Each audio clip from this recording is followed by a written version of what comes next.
नमस्कार दोस्तों, आप सभी लोगों का स्टडी IQ अकेडमी स्वागत है। आज आपके लिए दोस्तों मैराथन क्लास लेके आया हूं राजस्थान जीके की। बहुत सारे विद्यार्थी बता रहे थे कि सर आप जो है मतलब कम कम क्वेश्चन लेके आ रहे हो, सर बड़ी बड़ी क्लासें नहीं ले रहे हो। आज ले लो आप भरपूर क्वेश्चनों की क्लास।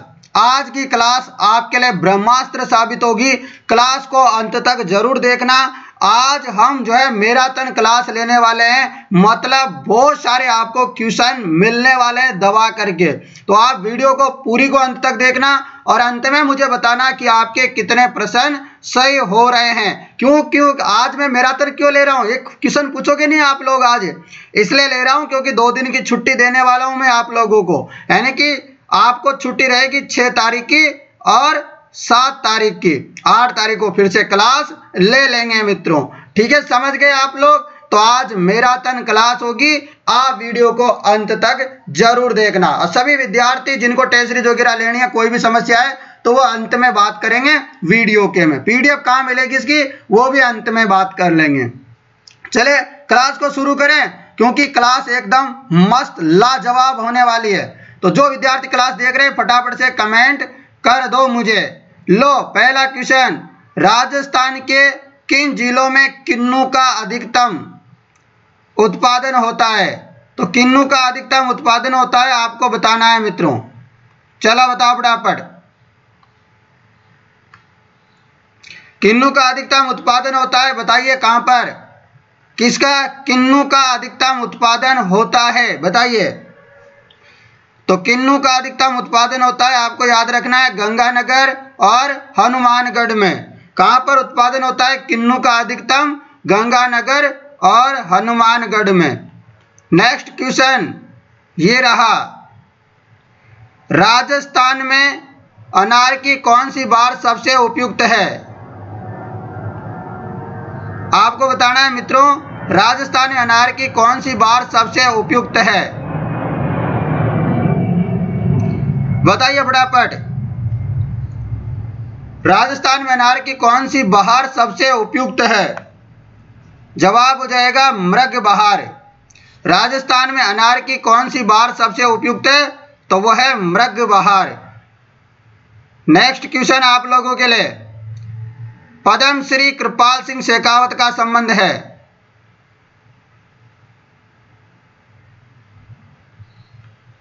बताइए, पद्म श्री कृपाल सिंह शेखावत का संबंध है? पद्म श्री कृपाल सिंह शेखावत का संबंध किससे है? क्वेश्चन बहुत इंपॉर्टेंट होने वाले, क्लास को अंत तक देखना आप लोग। तो कृपाल सिंह शेखावत का संबंध है ब्लू पोट्री। और ब्लू पोट्री कहाँ की प्रसिद्ध है? आपके जयपुर की। कहाँ की प्रसिद्ध है? जयपुर की प्रसिद्ध ब्लू पोट्री। आप लोग याद रख लेना। ब्लू पोट्री को लाने का श्रेय किसको जाता है? राम सिंह को। नेक्स्ट क्वेश्चन ये रहा, राजकुमार अजीत सिंह को जोधपुर का राज्य पुनः दिलाने में किसका योगदान? यहां क्वेश्चन पूछा गया है कि किसका योगदान सर्वाधिक रहा। आपको बताना है दोस्तों, जो राजकुमार अजीत सिंह थे मारवाड़ के यानी कि जोधपुर के राजा, उनको दोस्तों पुनः राज्य जो दिलाने का जो योगदान रहा है सर्वाधिक, वो किसका रहा है? तो आपको बताएं वीर दुर्गादास राठौड़ को। और अजीत सिंह को एक और बात कही जाती है, कान का कच्चा। कान का कच्चा कहा जाता है अजीत सिंह को। दोस्तों राजकुमार अजीत सिंह को जोधपुर का जो है राजा बनाने में सबसे बड़ा योगदान है वीर दुर्गादास राठौड़ का। किसका? वीर दुर्गादास राठौड़ जी का। चलो अगला प्रश्न आप लोगों के लिए ये रहा, राजस्थान की अधिकांश वर्षा किन मानसूनी पवनों से होती है? यानी कि राजस्थान में जो सर्वाधिक वर्षा होती है ना, वो किन पवनों से होती है, ये आप लोगों को बताना है।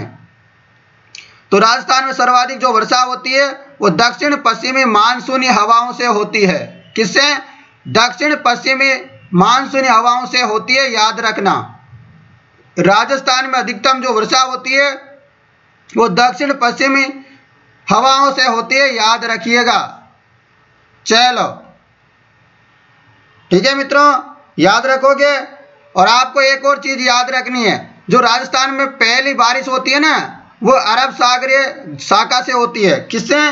अरब सागरीय से होती है, परंतु इससे केवल राजस्थान में, अरब सागरीय से केवल राजस्थान में 10% के आसपास ही बरसात होती है, जबकि बंगाल की खाड़ी से जो हवाएं आती है उनसे जो वर्षा होती है राजस्थान में वो दूसरी मतलब बाद में आती है। ये 90% बारिश राजस्थान में करती है लगभग, ये बंगाल की खाड़ी से आती है, और जो है अरब सागरीय खाड़ी से आती है वो 10% बारिश करती है, परंतु सबसे पहले जो बारिश आती है अपने राजस्थान में वो अरब सागरीय तंत्र की वर्षा आती है। ठीक है ना, याद रखोगे? बहुत बढ़िया। चलो अगले प्रश्न में चलते हैं। ये रहा अगला प्रश्न। निम्नलिखित में से कौन सा नृत्य जसनाती संप्रदाय के जो अनुयायी है उनके द्वारा किया जाता है? बताओ, निम्नलिखित में से कौन सा नृत्य है जो जसनाती संप्रदाय के जो अनुयायी होते हैं उनके द्वारा किया जाता है? बताओ। तो जसनाती संप्रदाय के जो अनुयायी होते हैं वो करते हैं अग्नि डांस, फायर डांस, यानी कि अग्नि नृत्य करते हैं। और दोस्तों जो जसनाती संप्रदाय है इनके प्रवर्तक कौन है? प्रवर्तक कौन है? संत जसनाथ जी। कौन है इसके प्रवर्तक? याद रखना, संत जसनाथ जी थे। संत जसनाथ जी जो है जसनाती संप्रदाय के प्रवर्तक है, और इन्होंने कितने नियम दिए थे? इन्होंने 36 नियम दिए थे। आपको पता है जैसे कि बिश्नोई संप्रदाय में 29 नियम दिए थे, उसी प्रकार क्वेश्चन आता है कि जो है जसनाती संप्रदाय में कितने नियम है? तो 36 नियम है, याद कर लेना ये भी। अगला प्रश्न, राजस्थान के निम्नलिखित में से किस शहर में होली के दौरान रम्मत का आयोजन किया जाता है? सारे के सारे क्वेश्चन वेरी वेरी इंपॉर्टेंट है।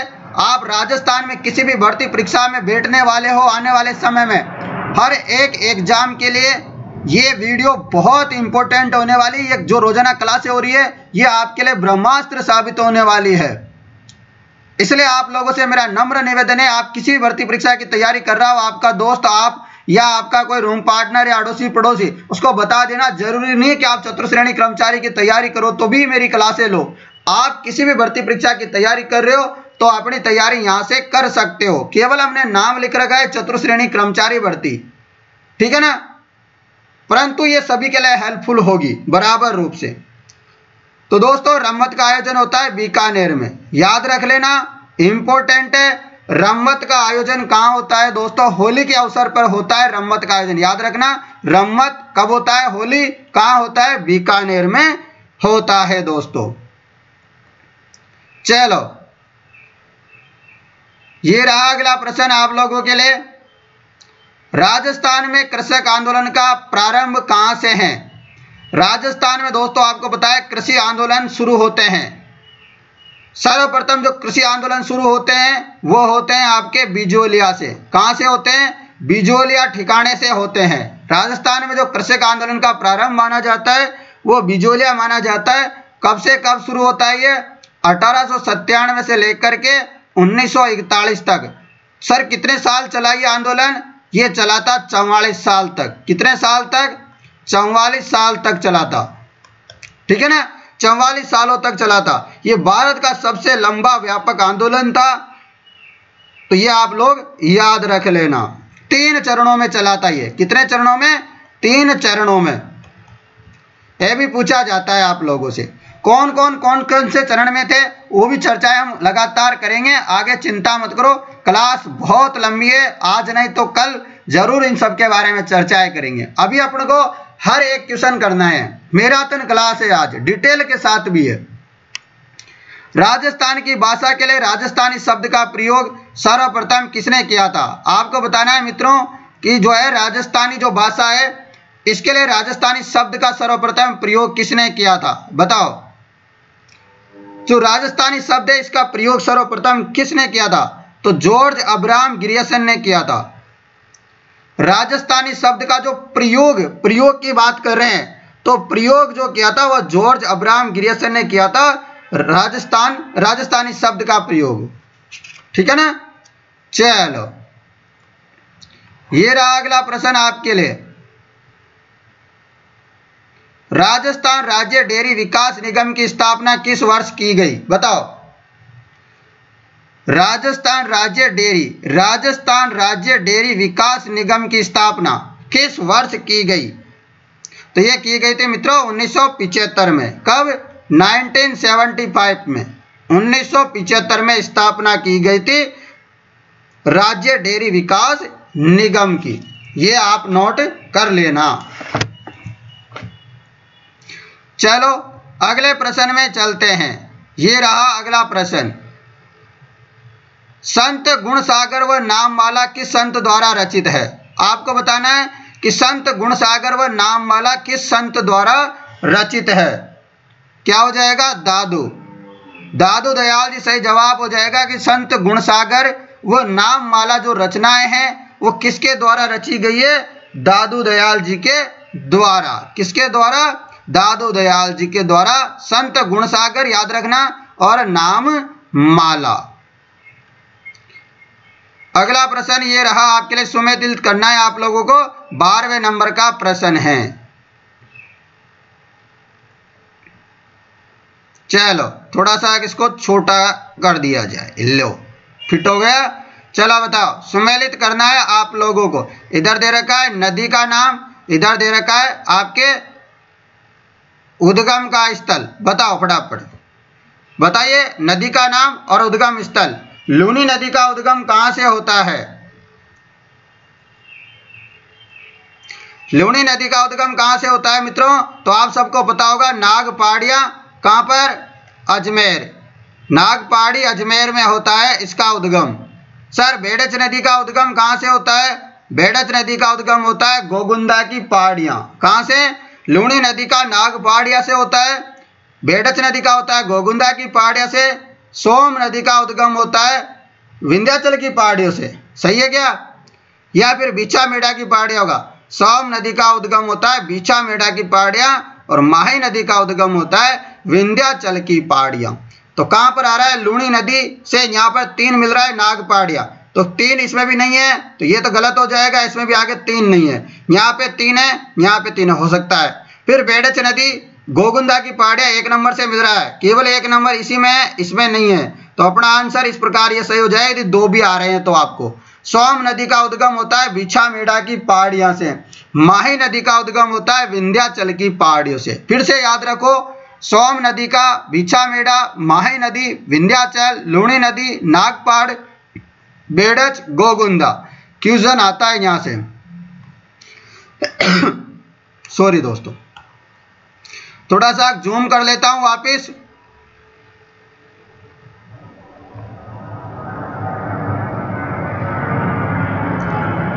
लो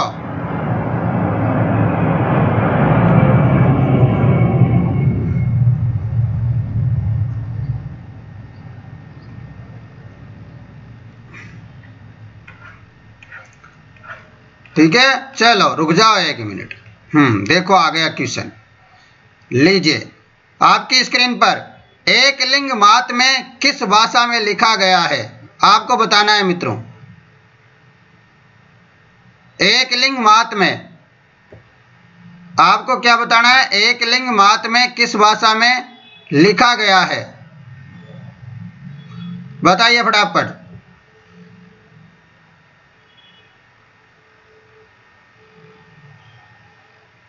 चलो बताओ, एक लिंग मात में किस भाषा में लिखा गया है मित्रों? सभी विद्यार्थियों का बहुत बढ़िया जवाब है, संस्कृत भाषा में लिखा गया है। एक लिंग मात में किस भाषा में लिखा गया है? संस्कृत भाषा में। इसके कितने भाग हैं? इसके 2 भाग हैं मित्रों। प्रथम भाग जिसमें राजवर्णन लिखा हुआ है, किसने लिखा है दोस्तों? प्रथम भाग लिखा था कुंभा द्वारा। एक लिंग महात्म्य में भी दोस्तों 2 भाग है, जिनमें से पहला भाग लिखा था महाराणा कुंभा ने और दूसरा भाग था, इसका जो सेकंड भाग था वो लिखा था कान्हा व्यास ने। तो आपको याद पूछ लिया जाए कि एक लिंग महात्म्य के कितने भाग है? 2 भाग है, जिनमें से पहला भाग महाराणा कुंभा ने और दूसरा भाग लिखा था कान्हा व्यास ने। समझ गए? याद रख लोगे? चलो बहुत बढ़िया, तो ऐसे याद कर लिया करो मित्रों। चलो अगला प्रश्न, अच्छा क्वेश्चन है ये भी। बीजा व माला राजस्थान की किस जनजाति की शाखाएं हैं? यानी कि जो बीजा और माला दो ये जनजातियां हैं दोस्तों, ये किस जाति की जो से कौन सी जनजाति की क्या है, उपशाखाएं हैं यानी कि शाखाएं हैं ये। तो सबको पता होगा शासी जनजाति की शाखाएं बीजा और माला। शासी जनजाति कहाँ निवास करती है आपको याद रखना है, भरतपुर में। भरतपुर में निवास करती है शासी जनजाति।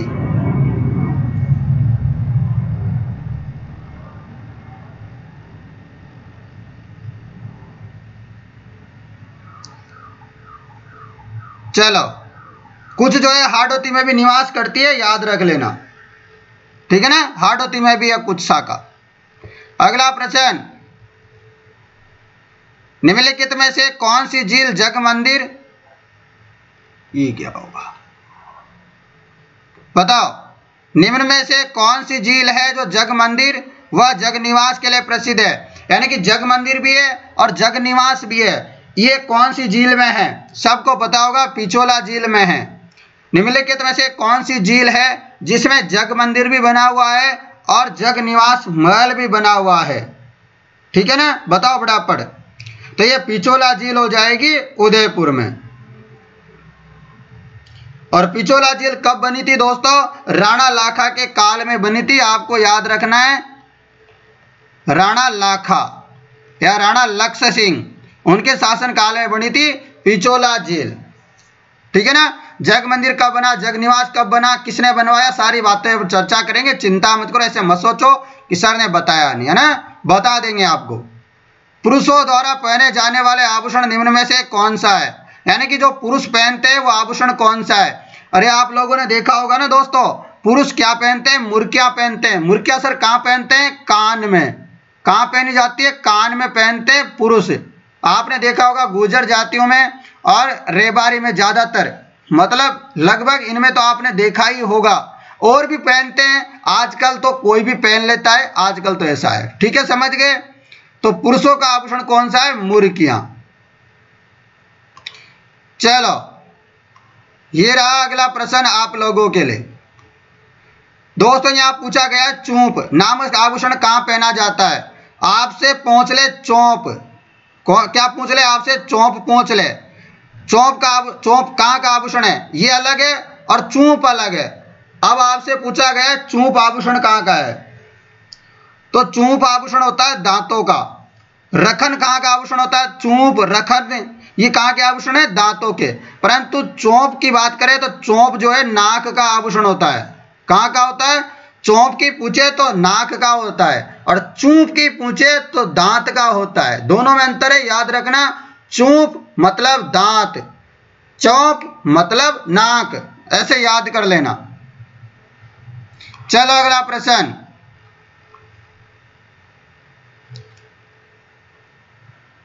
ये रहा नेक्स्ट क्वेश्चन आपके लिए। गमेती निम्नलिखित में से किस जनजाति के लोगों के नेता होते हैं। यानी कि गमेती किस जनजाति के नेता होते हैं। गमेती दोस्तों भील जनजाति के क्या होते हैं, नेता होते हैं, मुखिया होते हैं। गमेती किसके मुखिया होते हैं, भील जनजाति के मुखिया को क्या कहते हैं, गमेती कहते हैं मित्रों। मीणा जनजाति के मुखिया को क्या कहते हैं, पटेल कहते हैं। और गुर्जर कोई जनजाति नहीं होती है, याद रखना। अगला क्वेश्चन, कटारगढ़ राजस्थान के किस किले का निवास क्षेत्र है। एक दो दिन पहले मैंने क्लास ली थी, उसमें बताया था आपको बढ़िया जोर जोर से चिल्ला चिल्ला के कि कटारगढ़ की तरफ देखोगे तो दोस्तों क्या हो जाएगी, आपकी पगड़ी गिर जाएगी। ऐसा बताया था मैंने, बताया था कि नहीं बताया था, बताया था ना। तो ऐसे याद किया करो मित्रों, समझ गए। तो ये कहां पर है, कुंभलगढ़। और कुंभलगढ़ कहां पर पड़ता है, राजसमंद में। कहां पर है, राजसमंद में पड़ता है कुंभलगढ़। समझ गए आप लोग। तो ऐसे याद किया करो, कहां पर है, कुंभलगढ़, राजसमंद, ठीक है, बहुत बढ़िया। और इसको दोस्तों मेवाड़ की आंख भी कहते हैं। कटारगढ़ को क्या कहते हैं, मेवाड़ की आंख भी कहते हैं। चलो अगला प्रश्न, बहुत बढ़िया। लीजिए आपके सामने क्वेश्चन है, केंद्रीय मरुक्षेत्र अनुसंधान संस्थान कहाँ है। बताओ केंद्रीय मरुक्षेत्र अनुसंधान संस्थान कहाँ पर है, बताओ फटाफट। चलिएगा, बहुत ही बढ़िया। जोधपुर में है दोस्तों। आपसे पूछ ले, काजरी हो आपरी हो, कहां पर है? जोधपुर में है। ठीक है ना, कभी घूमने जाओ जोधपुर तो देख के आ जाना बल्ली से, परंतु आपका कोई काम नहीं, आपको तो जो है सिलेक्शन चाहिए। ठीक है, समझ गए मित्रों? बहुत बढ़िया। चलो अगला प्रश्न, राजस्थान का कबीर यात्रा। क्वेश्चन है, राजस्थान कबीर यात्रा का संबंध निम्नलिखित में से किस क्षेत्र से है? तो कबीर यात्रा का संबंध किस क्षेत्र से है बताइए? जवाब हो जाएगा गायन से। किससे है? गायन से संबंधित है। राजस्थान कबीर यात्रा का संबंध किससे है? गायन से, गाना गाने से संबंधित है मित्रों। ठीक है, चलो अगला प्रश्न आप लोगों के लिए ये रहा, निम्न में से असंगत युग्म को छांटिए। निम्न में से जो गलत है, गलत को छांटना है आपको। 3 सही है, 1 गलत है, बताओ फटाफट। चलिए बहुत बढ़िया। आपको पता है ग्रीष्म महोत्सव माउंट आबू सिरोही का प्रसिद्ध है, यहाँ पर मनाया जाता है। चंद्रभागा मेला झालावाड़ का है प्रसिद्ध। कहाँ का है मित्रों? झालावाड़ का प्रसिद्ध है। और हाथी महोत्सव कहाँ का है? जयपुर का है। समझ गया? और ऊंट महोत्सव आपका यहाँ गलत दे रखा है, ऊंट महोत्सव जैसलमेर का नहीं है मित्रों। सर फिर कहाँ का है? तो ये सर कहाँ का है? ये बीकानेर का है। कब मनाया जाता है? जनवरी में, अभी मना लिया गया है। हुआ था ना थोड़े दिन पहले बीकानेर में ऊंट महोत्सव। बिल्कुल सर, तो बहुत बढ़िया, ऐसे याद रखा करो आप सभी विद्यार्थी। चलो चलते हैं अगले प्यारे से एक प्रश्न की तरफ। ये रहा, राजस्थान में निम्न में से किस स्थान पर उड़न गिलहरी पाई जाती है? उड़न गिलहरी कहाँ पाई जाती है बताओ? उड़न गिलहरी कहाँ पाई जाती है बताओ फटाफट। चलो बताओ फटाफट। बहुत बढ़िया, जवाब हो जाएगा आप सभी का सीता माता वन्यजीव अभ्यारण्य। कहां पर? सीता माता वन्यजीव अभ्यारण्य। सर ये सीता माता वन्यजीव अभ्यारण्य कहाँ है? देखो क्वेश्चन कैसे भी आ सकता है। मैं नहीं चाहता कि आपका 1 नंबर भी कटे, मैं एक एक चीज आपको बताना चाहता हूं। आज आप लोग अच्छे से पढ़ो, आज पूरी मैराथन क्लास होगी। ठीक है ना? राजस्थान में निम्न से किस स्थान पर उड़न गिलहरी पाई जाती है? तो ये सीता माता वन्यजीव अभ्यारण्य प्रतापगढ़ में। कहां पर है? प्रतापगढ़ में, याद कर लेना। मुकुंदरा कहां है? कोटा झालावाड़। रणथंभौर कहां है? सवाई माधोपुर। ठीक है, सरिस्का कहां पर है? अलवर में। ठीक है, याद कर लोगे।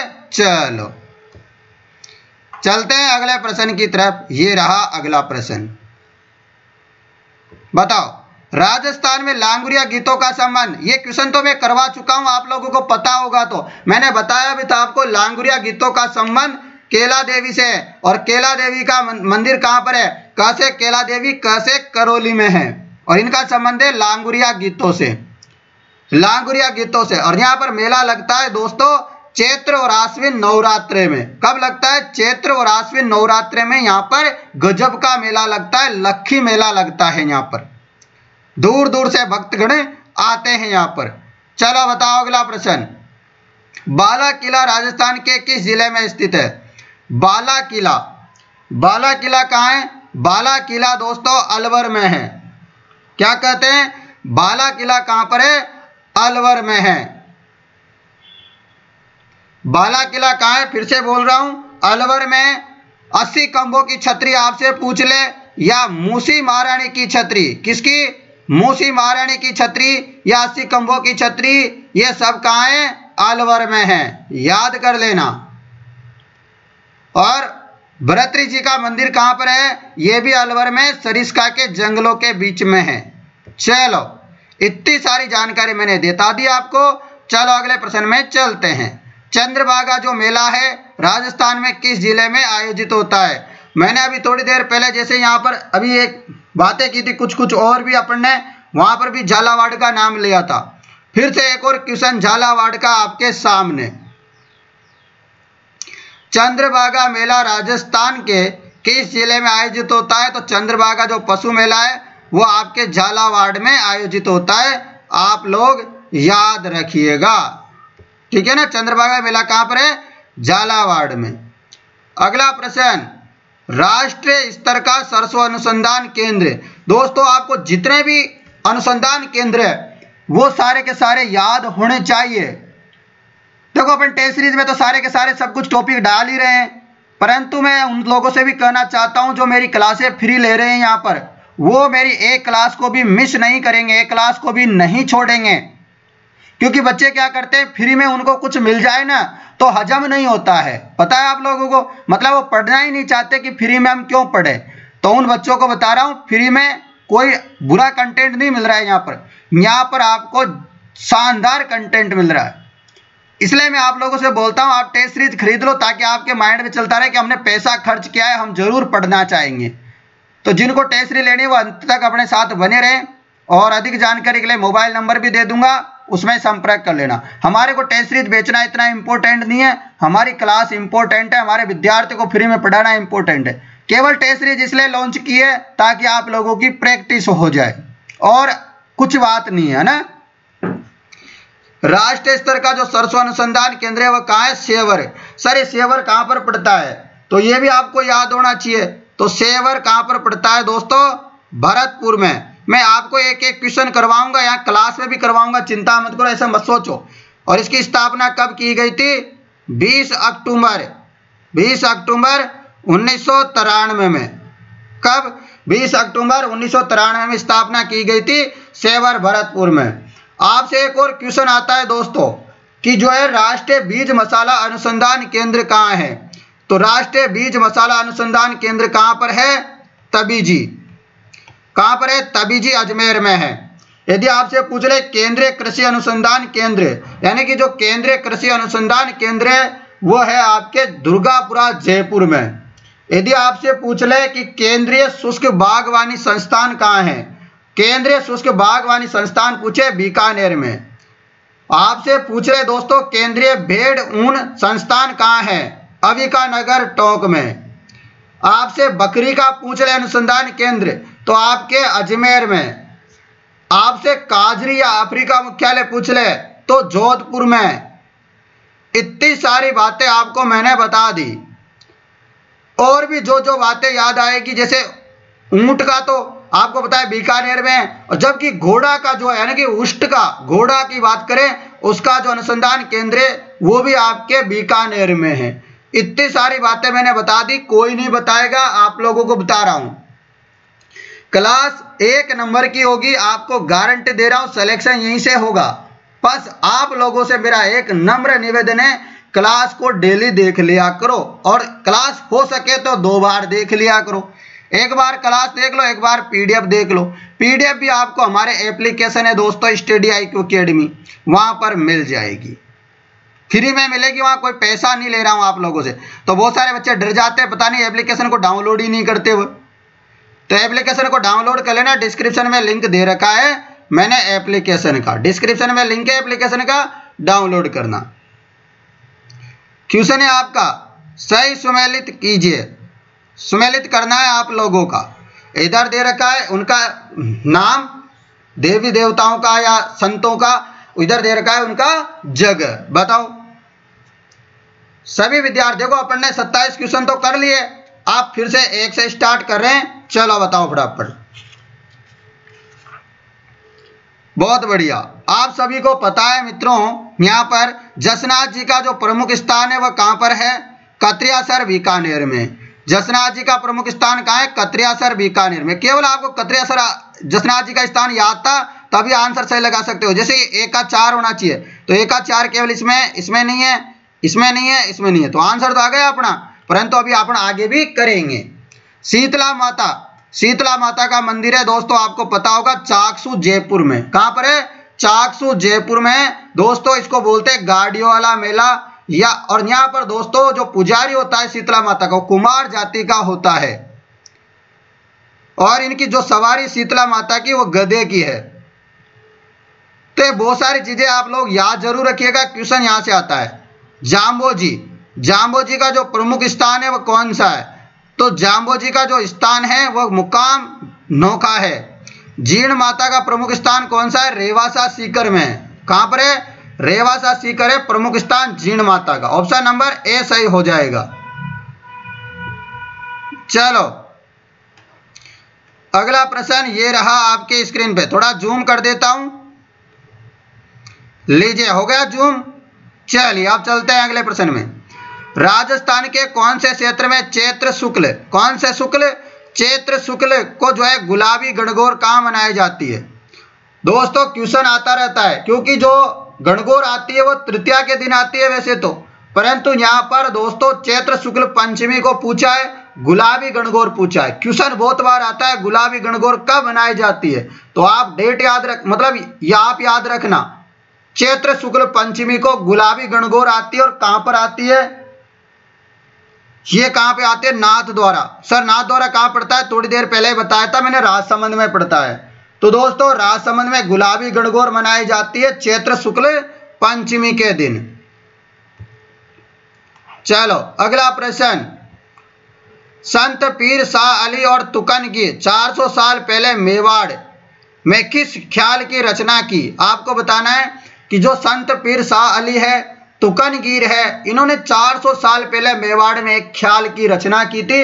उस ख्याल का क्या नाम है? उस ख्याल का नाम है, इन्हीं के नाम पे, जैसे यहाँ तुकनगीर है ना, तुकनगीर से याद रखो आप तुरा कलंकी ख्याल। कौन सी ख्याल? तुरा कलंकी ख्याल की रचना की थी 400 साल पहले तुरा कलंकी। किसने? शाह अली ने और तुकनगीर ने। ठीक है मित्रों, इस ख्याल को जो ये तुरा कलंकी ख्याल है, इसको एक और नाम से जानते हैं, बेटकी ख्याल के नाम से। किस ख्याल के नाम से? किसके नाम से जानते हैं? बेटकी के नाम से। बेटकी ख्याल के नाम से भी इसको जाना जाता है। कभी क्वेश्चन आ जाए तो याद कर लेना। अगला प्रश्न आपके लिए ये रहा, निम्न में से कौन सा एक राजस्थान का मंदिर सही सुमेलित है? यानी कि 4 में से एक सही दे रखा है, वो आपको बता देना है। अरे सबको दिख रहा है भैया, तो अरे सिंपल है। क्या है? सिंपल है एकदम, बिल्कुल हलवा है ये क्वेश्चन। तो जैसे हलवा होता है ना, वैसा एकदम प्यारा प्यारा। तो जवाब हो जाएगा करणी माता। करणी माता का मंदिर कहाँ है? देशनोक। देशनोक कहाँ पर पड़ता है सर? बीकानेर में। देशनोक कहाँ पर है? बीकानेर में, याद रखना। जबकि आपको पता है एकलिंग जी का जो मंदिर है वो माउंट आबू में नहीं, कहां पर है? उदयपुर में। देखो राइटिंग अच्छी नहीं है पर मजा के साथ पढ़ाने वाला हूं। आनंद आ रहा है कि नहीं आ रहा? मजा आ रहा है कि नहीं आ रहा? वैसे तो मजा किसी का गुलाम नहीं, परंतु फिर भी आ रहा है ना आप लोगों को? आ रहा है तो बता दिया करो, व्हाट्सएप मैसेज कर दिया करो, कमेंट कर दिया करो यार। 10-20 एक आप लोग कमेंट में बड़ी कंजूसी करते हो, फिर मेरा भी थोड़ा सा मन डगमगा जाता है।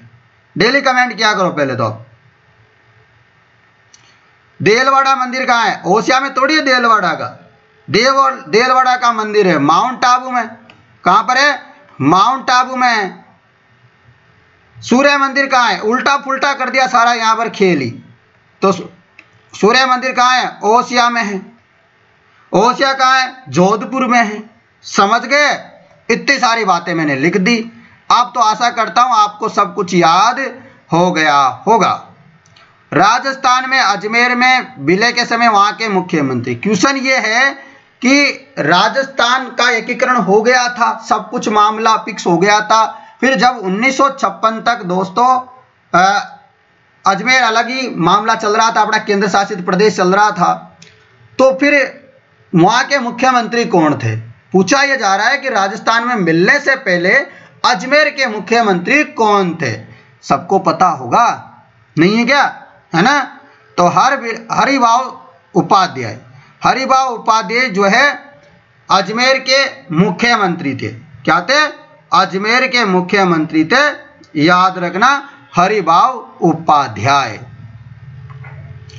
नेक्स्ट क्वेश्चन, निम्न में से कौन कोटा में 1857 का विद्रोह के नेता थे? तो यहां 2 नेता थे मित्रों, 2 नेता थे यहां पर, याद रखना। एक तो जयदयाल थे और एक कौन थे? मेहराब खां। मेहराब खां। तो जयदयाल और मेहराब खां 2 नेता थे 1857 की क्रांति कोटा के जो विद्रोह करने वाले। जयदयाल कौन थे? ये वकील थे पैसे से। क्या थे? वकील थे। चलो समझ में आ गया आप लोगों को? बहुत बढ़िया। यहाँ के राजा कौन थे उस समय? राम सिंह थे दोस्तों। राम सिंह को बंदी बना लिया था इन्होंने। वीर सतसाई, बलवंत विलास, राम रंजाट, इसके लेखक कौन है? अरे सिंपल सा क्वेश्चन है कि नहीं। वीर सतसाई, बलवंत विलास, राम रंजाट, ये इसके लेखक कौन है? जो अपने राज्य कवि है। राज्य कवि कौन है राजस्थान के? सूर्यमल मिश्रण। इनका संबंध कहां से है? हाड़ौती से है। हाड़ौती की भी बात करें तो बूंदी से है इनका संबंध। कहां से है? बूंदी से है इनका संबंध, याद रख लेना, ठीक है ना। चलो प्रश्न ये रहा आप लोगों का, बागोर भीलवाड़ा जिले की नदी के कांटे पर है। क्वेश्चन बहुत बार आता है कि जो बागोर सभ्यता है ये भीलवाड़ा में किस नदी के किनारे हैं? तो ये आपके हो जाएगा कोटारी नदी के किनारे। कौन सी नदी के किनारे? कोटारी नदी के किनारे बागोर सभ्यता है। और बागोर सभ्यता कहाँ है? भीलवाड़ा में है, ठीक है। चलो अगला प्रश्न, मेनाल में सुवेश्वर शिव मंदिर का निर्माण किस चौहान शासक ने करवाया था?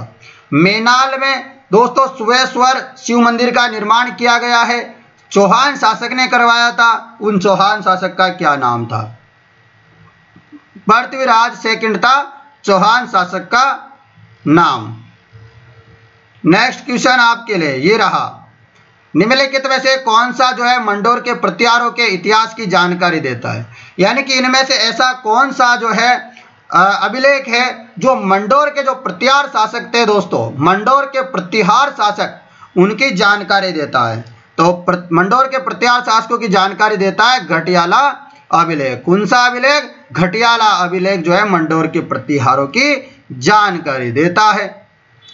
अगला प्रश्न, निम्न में से कौन से शासक ने अकबर से वैवाहिक संबंध स्थापित नहीं किए? अकबर से वैवाहिक संबंध स्थापित नहीं किए, बताना है आप लोगों को। अकबर से दोस्तों वैवाहिक संबंध नहीं किए थे स्थापित, बताना है आपको। आमेर के बारमल ने भी किया था, जैसलमेर के रावल हर्राय ने भी किया था, बीकानेर के राव कल्याणमल ने भी किया था, परंतु दोस्तों रणथंभौर के राव सुरजनहाड़ा ने संबंध स्थापित नहीं किया था, याद कर लेना। अगला प्रश्न आपके लिए, हवा महल की पहली मंजिल का क्या नाम है? आपको पता है हवा महल 5 मंजिला है। इसका निर्माण सवाई प्रताप सिंह ने करवाया था। निर्माण किसने करवाया था? सवाई प्रताप सिंह ने निर्माण करवाया था। इसके वास्तुकार कौन थे? लालचंद औस्ता थे। 5 मंजिला इमारत है, भगवान कृष्ण के मुकुट के समान दिखाई देती है। यहाँ पर 956 जो खिड़कियां है सारा सब कुछ मिला करके हैं। ये इतनी सारी बात याद करो। अब 5 मंजिल है, 5 मंजिल के बारे में जान लेते हैं कि जो है इसकी पहली मंजिल उसका क्या नाम है। तो आपको याद रखना है मित्रों, बताओ, प्रताप मंदिर है। पहली मंजिल का क्या नाम है? प्रताप मंदिर है, ठीक है, याद रख लोगे। वास्तुकार मैंने बता ही दिया, ठीक है। चलो ये रहा अगला प्रश्न, अफीम से संबंधित रॉयल कमीशन निम्न में से किस वर्ष राजस्थान में आया था? अफीम से संबंधित जो रॉयल कमीशन है वो राजस्थान में कब आया था, आपको बताना है। जवाब हो जाएगा 1983 में। कब आया था? 1893 में आया था। 1893 में आया था अफीम रॉयल संबंधित कमीशन। चलो अगला प्रश्न आप लोगों के लिए ये रहा, बेंगू किसान आंदोलन का नेतृत्व किसने किया था? बेंगू किसान आंदोलन का जो नेतृत्व किया गया था वह राम नारायण चौधरी ने किया था। किसने? राम नारायण चौधरी ने किया था। मेवाड़ का एक ठिकाना था दोस्तों बेंगू। कहां पर पड़ता है ये बेंगू? मेवाड़ में। कहां पर पड़ता था? मेवाड़ में, याद रखना है आपको। तो बेंगू किसान आंदोलन का जो नेतृत्व किया था वो राम नारायण चौधरी ने। वर्तमान में बेंगू स्थान कहां पर है? क्वेश्चन आ जाए, चित्तौड़गढ़ में है। कहां पर है? चित्तौड़गढ़ में है। राम नारायण चौधरी ने दोस्तों जो पथिक थे उनके कहने पर जो है यहाँ पर आंदोलन किया था, आपको याद रखना है। फिर यहाँ पर एक जो है गोविंदपुरा हत्याकांड होता है। क्या होता है? गोविंदपुरा हत्याकांड होता है, और ये हत्याकांड होता है 13 जुलाई को, 13 जुलाई 1923 को। गोविंदपुरा हत्याकांड, यदि आपसे डेट पूछ ली जाए याद रखना 13 जुलाई 1923 चित्तौड़ में होता है गोविंदपुरा हत्याकांड। यहाँ पर दो दोस्तों धाकड़ जाति के दोस्तों जो व्यक्ति और शहीद होते हैं, एक तो कृपा जी और एक धाकड़, ठीक है ना। फिर यहाँ पर दोस्तों इनकी जांच के लिए एक ट्रेंच आयोग आता है। क्या आता है? ट्रेंच कमीशन का संबंध किससे है? आपसे क्वेश्चन पूछ ले तो भेंगू किसान आंदोलन से संबंधित है ट्रेंच आयोग। इतनी सारी बातें मैंने बता दी कि गोविंदपुरा हत्याकांड संबंधित है भेंगू किसान आंदोलन से, 13 जुलाई 1923 को होता है चित्तौड़गढ़ में। अभी वर्तमान में ये स्थित है, पहले मेवाड़ में हुआ करता था, मेवाड़ ही है अभी भी चित्तौड़। वैसे मतलब पहले मेवाड़ बोलते थे पूरे को, पहले कोई चित्तौड़ तो होता नहीं था ऐसे अलग से। चलो, तो ये सारी जानकारी आपको मैंने बता दी है।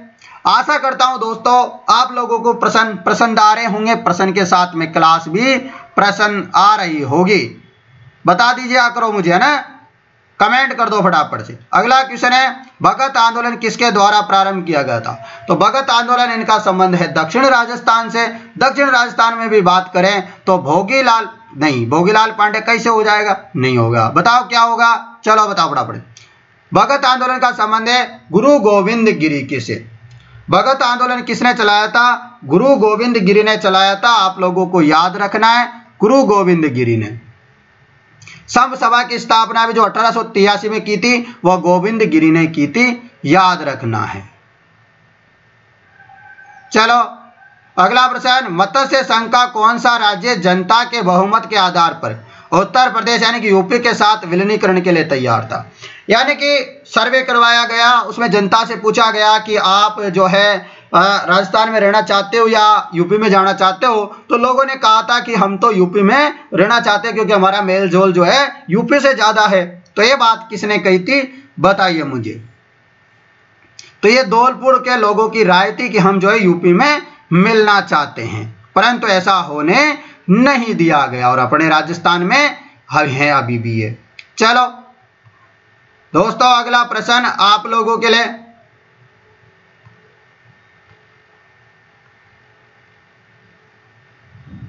चलो बताओ फटाफट। 17वां नंबर का क्वेश्चन है, मई 1947 को कालीबाई भील जो है अपने अध्यापक को मुक्त कराने के दौरान पुलिस की गोलियों द्वारा भूंदी गई, वह किस जिले की रहने वाली थी? बताओ किस जिले की घटना थी ये? मई 1947 की बात है जब कालीबाई भील दोस्तों अपने अध्यापक दोस्तों उसके लिए दोस्तों क्या कर दी, गोलियों से भूंदी गई। उनको छुड़ा रही थी, आपने देखा होगा फोटो भी बहुत जगह, दाली लेकर के वह उस रस्सी को काटने जा रही थी, देखा होगा ना, बिल्कुल। तो दोस्तों आपको याद रखना है कालीबाई बाई का जो संबंध है, कालीबाई भील का संबंध है वो डूंगरपुर से है। किससे संबंधित है? डूंगरपुर से संबंधित है। ये कौन सा कांड था? कांड भी पूछा जाता है, तो ये कांड था रास्तापाल। कौन सा? रास्तापाल कांड, याद रख लेना आप लोग, ठीक है, रख लोगे, समझ में आ गया, बहुत बढ़िया। चलते हैं अगले प्रश्न की तरफ। ये रहा अगला प्रश्न, बताओ राजस्थान में स्वतंत्रता आंदोलन के दौरान, बताओ सभी बताएंगे यहां पर फटाफट कि राजस्थान में स्वतंत्र आंदोलन के दौरान गिरफ्तार होने वाली राजस्थान की पहली महिला। अरे ये क्वेश्चन तो इतनी बार आता है, मैं आपको 1-2 बार पहले भी करवा चुका हूं। तो अंजना देवी चौधरी होगा कि नहीं होगा? होगा ना, अंजना देवी चौधरी, ठीक है। चलो अगला प्रश्न ये रहा आपके लिए, राजस्थान के किस गढ़ को दारादार गढ़, चोहमुआ गढ़ इसी प्रकार के नामों से जाना जाता है? बताओ। अरे मैंने क्वेश्चन आंसर ही बता दिया यहां तो, दारादार गढ़ के नाम से जाना जाता है चोमुआ गढ़ को। किसको? चोमुआ गढ़ को। ये कहां पर है? ये आपके कहां है? चोमू में है। कहां पर है? देखो राइटिंग अच्छी नहीं है ना, क्यूट नहीं है, परंतु एडजस्ट कर लिया करो, जो बोल रहा हूं उसको ध्यान से सुना करो, जो लिख रहा हूं थोड़ा थोड़ा तो आ ही जाता है समझ में। दारादार गढ़ को ही चोमुआ गढ़ बोलते हैं, यह चोमू में है। अगला प्रश्न आपके लिए, चांद बावड़ी कहां पर है? चांद बावड़ी दोस्तों आपके कहां है? आबानेरी में। सर ये आबानेरी कहां पर पड़ता है? तो आबानेरी पड़ता है आपके दौसा में। कहां पर है? चांद बावड़ी आबानेरी दौसा में है। अगला प्रश्न, राजस्थान के किस संत और रामानंद के शिष्य ने अपनी राज्य को त्याग कर गुरु मंडली में सम्मिलित हुए? राजस्थान के किस संत और रामानंद के शिष्य ने अपने राज्य को त्याग करके गुरु मंडली में सम्मिलित हो गए, आपको बताना है। तो आपको पता होगा दोस्तों, संत पीपा जी थे, ये अपने राजपाट को छोड़ करके ये रामानंद जी के जो शिष्य थे, उनकी जो गुरु मंडली थी, उसमें शामिल हो गए कि तुम संभालो राजपाट को, मोह माया को, हमको मोह माया से कोई लेना देना नहीं है। ठीक है ना। तो दोस्तों इन्होंने ऐसा किया था और ये शामिल हो गए थे संत पीपा जी। चलो अगला प्रश्न है, लोक देवता गोगा जी के थान सामान्यतः किस पेड़ के नीचे होते हैं? कहा जाता है, कहावत भी है, गाँव गाँव गोगा गाँव गाँव केहजड़ी, गाँव गाँव गोगा गाँव गाँव केजड़ी। जहां पर गोगा मतलब केजड़ी है, वहां पर गोगा जी का थान है, ऐसा है ना। तो बिल्कुल सही जवाब हो जाएगा खेजड़ी के नीचे। सो गया, समझ गए, आ गया, बहुत बढ़िया। अगला प्रश्न है मित्रों आपके लिए, कुदरत सिंह को किस हस्तकला के लिए महारत थे? तो उनको क्या मिला? पद्मश्री पुरस्कार मिला। कुदरत सिंह का संबंध किससे है? बहुत बढ़िया, कुदरत सिंह का संबंध है मीनाकारी से। कौन सी कारी से? मीनाकारी से संबंधित है। मीनाकारी जो कला है उससे संबंधित है कुदरत सिंह। कुदरत सिंह को मिला है पद्मश्री पुरस्कार। क्या मिला है? पद्मश्री पुरस्कार मिला है।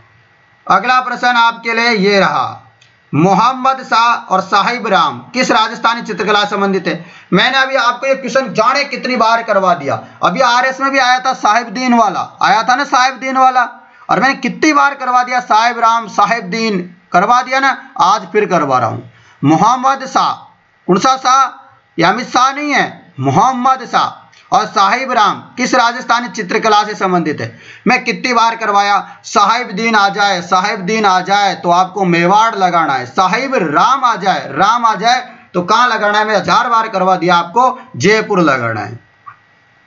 सब पता हो गया ना। मोहम्मद साहब पता हो या नहीं हो आप लोगों को?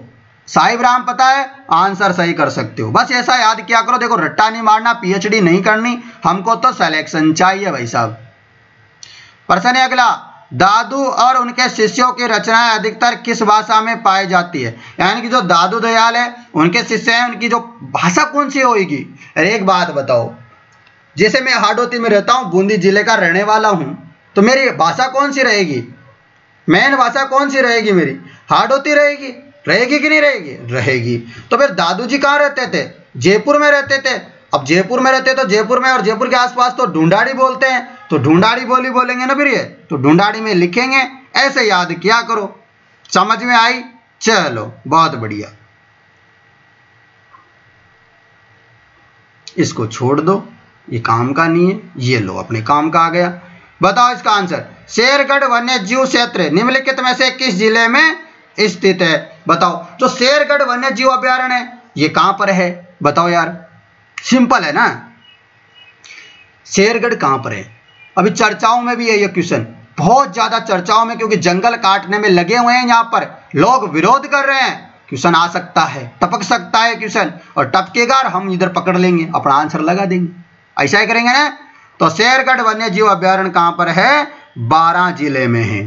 कहां पर है? 12 जिले में, याद करना।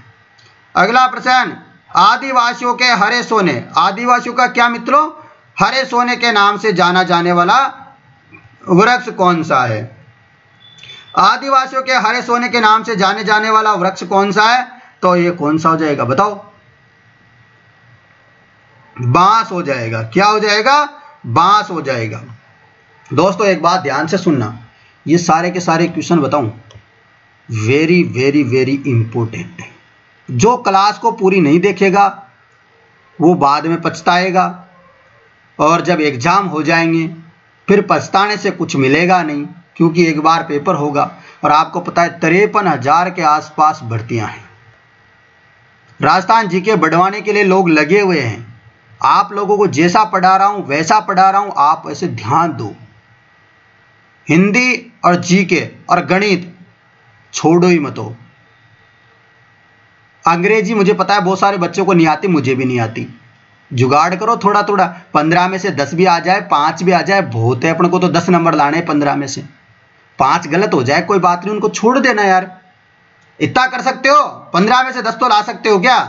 बस इतना सा मेहनत कर लो यार अंग्रेजी में। मैं देखो और तो कुछ बताऊंगा नहीं आपको अंग्रेजी। गणित है, गणित मार्च से क्लासेस शुरू कर दूंगा। बहुत सारे बच्चे कॉल कर करके पूछते हैं सर क्लासेस कब शुरू कर रहे हो गणित की? अरे गणित की मार्च में कर दूंगा, चिंता मत करो आप लोग, मार्च से पहले ही कर दूंगा, आप टेंशन क्यों ले रहे हो।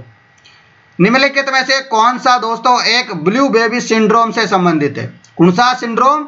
Blue baby syndrome. Blue baby syndrome से संबंधित है क्या? नाइट्रेट। नाइट्रेट किससे संबंधित है आपको याद रखना है? ब्लू बेबी से।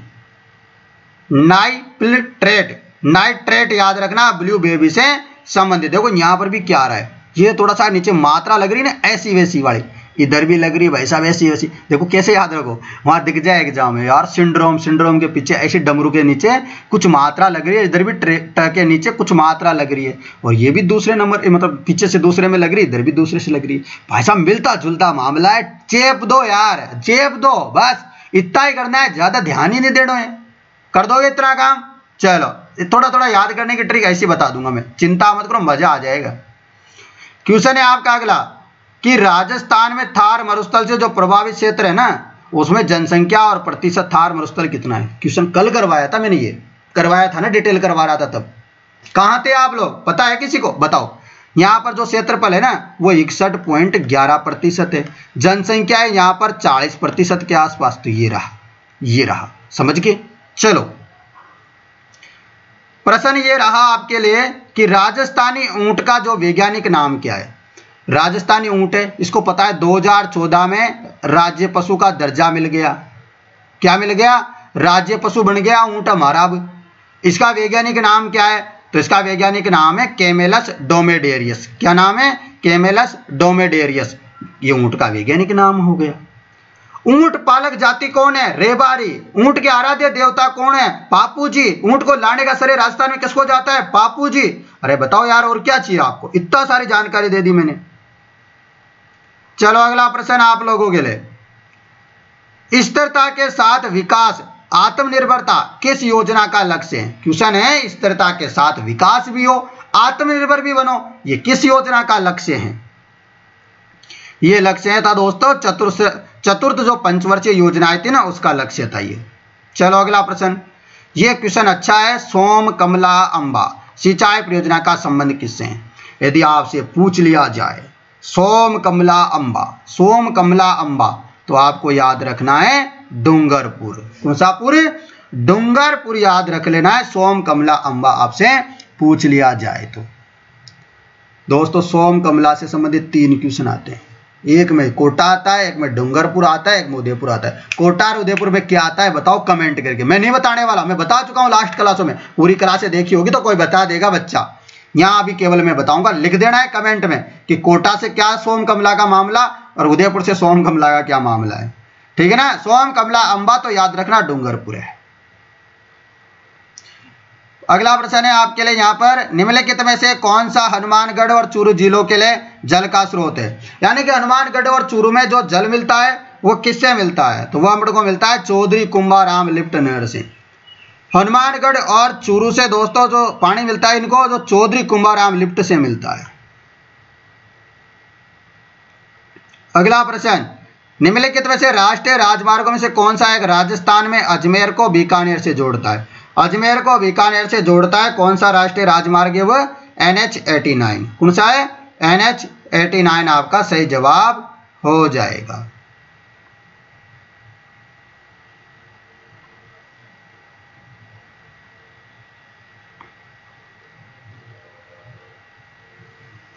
थोड़ा जूम कर देता हूं, 1 मिनट, थोड़ा और करूं, लो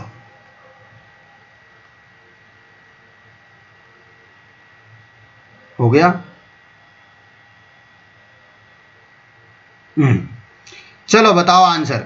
निम्नलिखित में से किस खनिज के उत्पादन में राजस्थान में पहला, भारत में पहला स्थान है? बताओ। इतने में पानी वानी पी लेता हूं, बताओ फटाफट आंसर।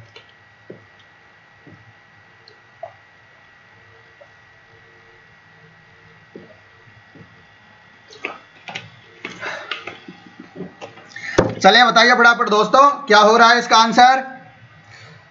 भारत में पहला स्थान से कौन सा खनिज के मामले में, कौन में आ गया अपन पहले में, इसमें आगे फेल्सपार में। फेल्सपार का उत्पादन राजस्थान में प्रथम स्थान है, याद करना। प्रश्न अगला आपके लिए ये रहा, निम्नलिखित में से कौन सा युग्म है जो सही सुमेलित नहीं है? कौन सा युग्म है इनमें से जो सही सुमेलित नहीं है? आपको पता है दोस्तों, अलवर, साबी, रूपारेल सही है। यहाँ पर ये अलवर में साबी और रूपारेल का संबंध, नदी का संबंध किससे है? अलवर से है। याद रखना, क्वेश्चन बहुत बार आता है। रूपारेल और साबी का संबंध है अलवर से। उदयपुर से संबंध है बनास नदी का भी और बेडच नदी का भी। बनास और बेडच का संबंध उदयपुर से, साबी रूपारेल का अलवर से है। जगर और गंभीरी, कुणसी गंभीरी और जगर, गंभीरी और जगर का संबंध है करौली से। डूंगरपुर का गलत दे रखा है, याद रख लेना। आपको पता है बाण गंगा और मोरेल, इनका संबंध डूंगरपुर से नहीं है। इनका संबंध कहां से है? इनका संबंध है आपके जयपुर से। कहां से है? जयपुर से है इनका संबंध। डूंगरपुर और बाणगंगा का संबंध नहीं है ना। बाणगंगा और मोरेल का संबंध जयपुर से है। चलो चलते हैं अगले प्रश्न की तरफ। ये रहा, कोपेन के वर्गीकरण से संबंधित क्वेश्चन आ गया। और कोपेन का वर्गीकरण मैं बहुत बार बता चुका हूं आपको, इंपॉर्टेंट है, इंपॉर्टेंट है। इसके बाद थॉर्नवेट है। पहले आप सबसे पहले रट्टा मारो कोपेन का, फिर आप मार लेना थॉर्नवेट को। कोपेन वर्गीकरण के आधार पर निम्नलिखित में से कौन सा डूंगरपुर जिले में के लिए है? कोपेन के वर्गीकरण के अनुसार आपको बताना है दोस्तों, जो डूंगरपुर जिले में आता है वो क्षेत्र बताओ, उसको क्या बोलते हैं? तो डूंगरपुर में जो आता है, डूंगरपुर बांसवाड़ा में, उसको बोलते हैं AW। क्या बोलते हैं? AW बोलते हैं उसको। कौन सा W बोलते हैं? AW बोलते हैं। ठीक है, याद रख लोगे। चलो, वैसे तो मैं करवा दूंगा इसका पूरा टॉपिक के वाइज। मैंने टॉपिक वाइज भी क्लासें ली थी कुछ कुछ, देखिए आप लोगों ने पहले, वो अलग से बना रखी है प्लेलिस्ट, देख लिया करो यार। प्लेलिस्ट में जाके चेक किया करो, थोड़ा सा तो मेहनत कर लिया करो, इतनी सीख तो डालूंगा मैं। थोड़ा सा कभी फ्री हो जाऊं फिर टॉपिक वाइज भी कुछ कुछ क्लासें लेंगे अपने आपके लिए, जो इंपॉर्टेंट होगी।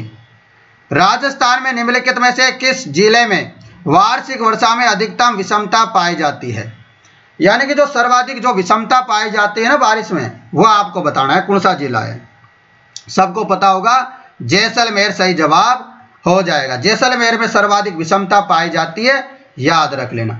आपसे पूछ ले सर्वाधिक दैनिक तापांतर कहां पाया जाता है? ऐसा भी क्वेश्चन आता है ना आजकल एग्जामों में कि सर्वाधिक दैनिक तापांतर कौन से जिले में है? वो भी जैसलमेर में है, याद कर लो।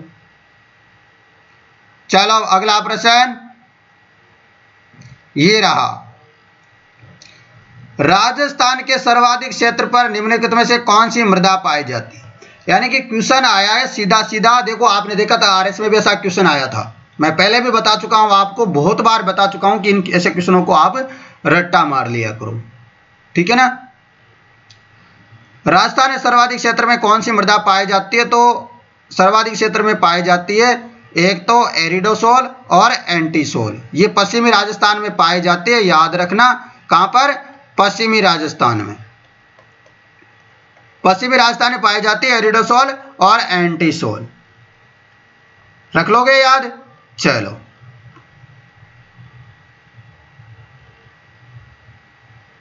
अगला प्रश्न ये रहा, इसको भी छोड़ दो आप।